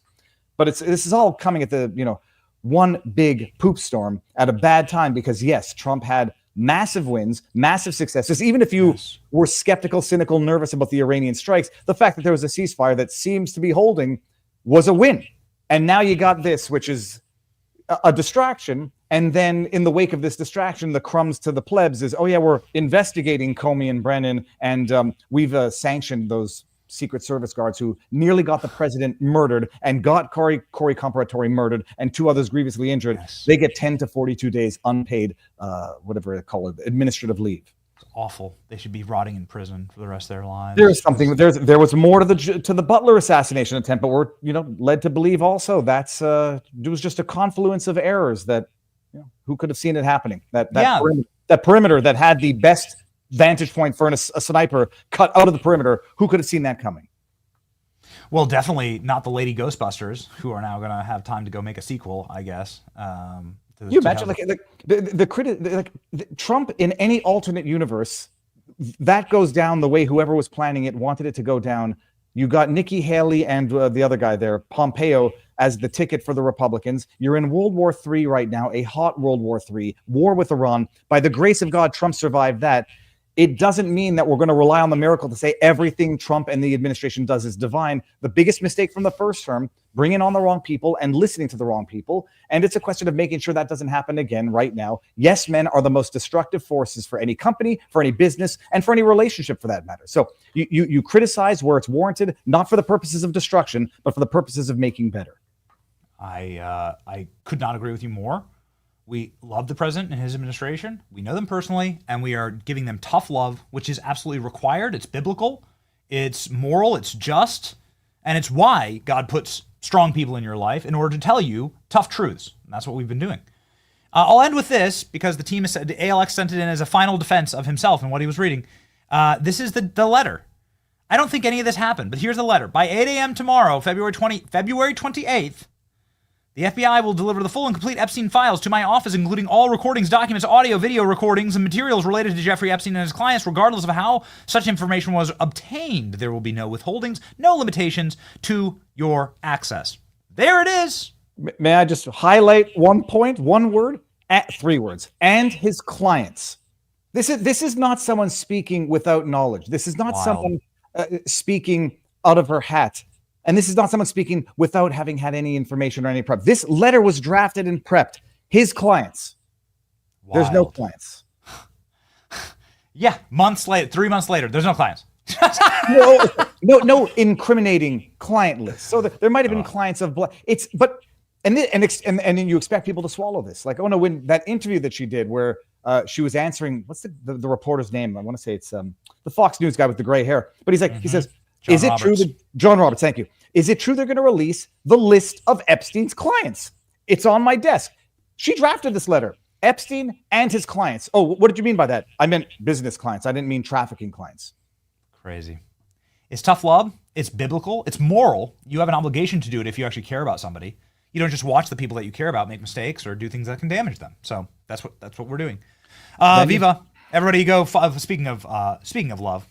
Big fans of Viva. Viva's on his way to 1 million subs. Be there before he hits 1 million. Come on, get into that club, baby. I don't know. I needled Elon the other day, so maybe I don't know if there's an algorithm to tweak. I'm joking, by the way. I think tough love on Elon as well. If you make accusations that Bannon is in the Epstein files after having apologized and retracted your Trump one, either put up the receipts or don't make those type of stupid comments. I doubt that Bannon's in there. Yep, I feel that. All right. Thank you, Viva, and Godspeed, and everybody follow Viva and his show on Rumble, which is an absolute great time. We were on yesterday.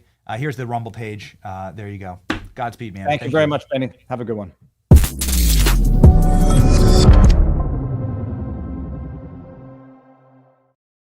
Ladies and gentlemen, our verse of the day, and then we're rocking and rolling. We have Student Action Summit tomorrow. We'll be speaking in Tampa. We'll be taking that live as well. Verse of the day from Ephesians 5:11. Have no fellowship with the unfruitful works of darkness, but rather expose them. The cheer. Can we do the cheer? The massive cheer.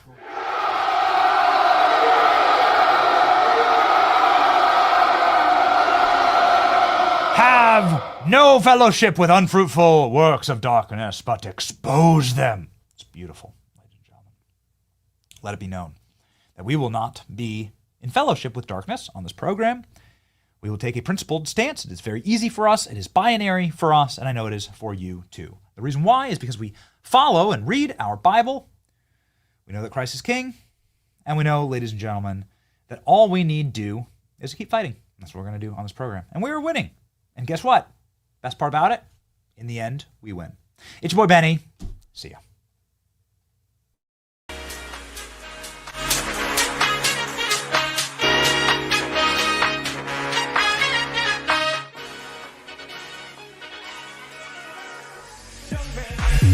There's no need to feel down. I said, young man, pick yourself off the ground. I said, young man, cause you're in a new town. There's no need.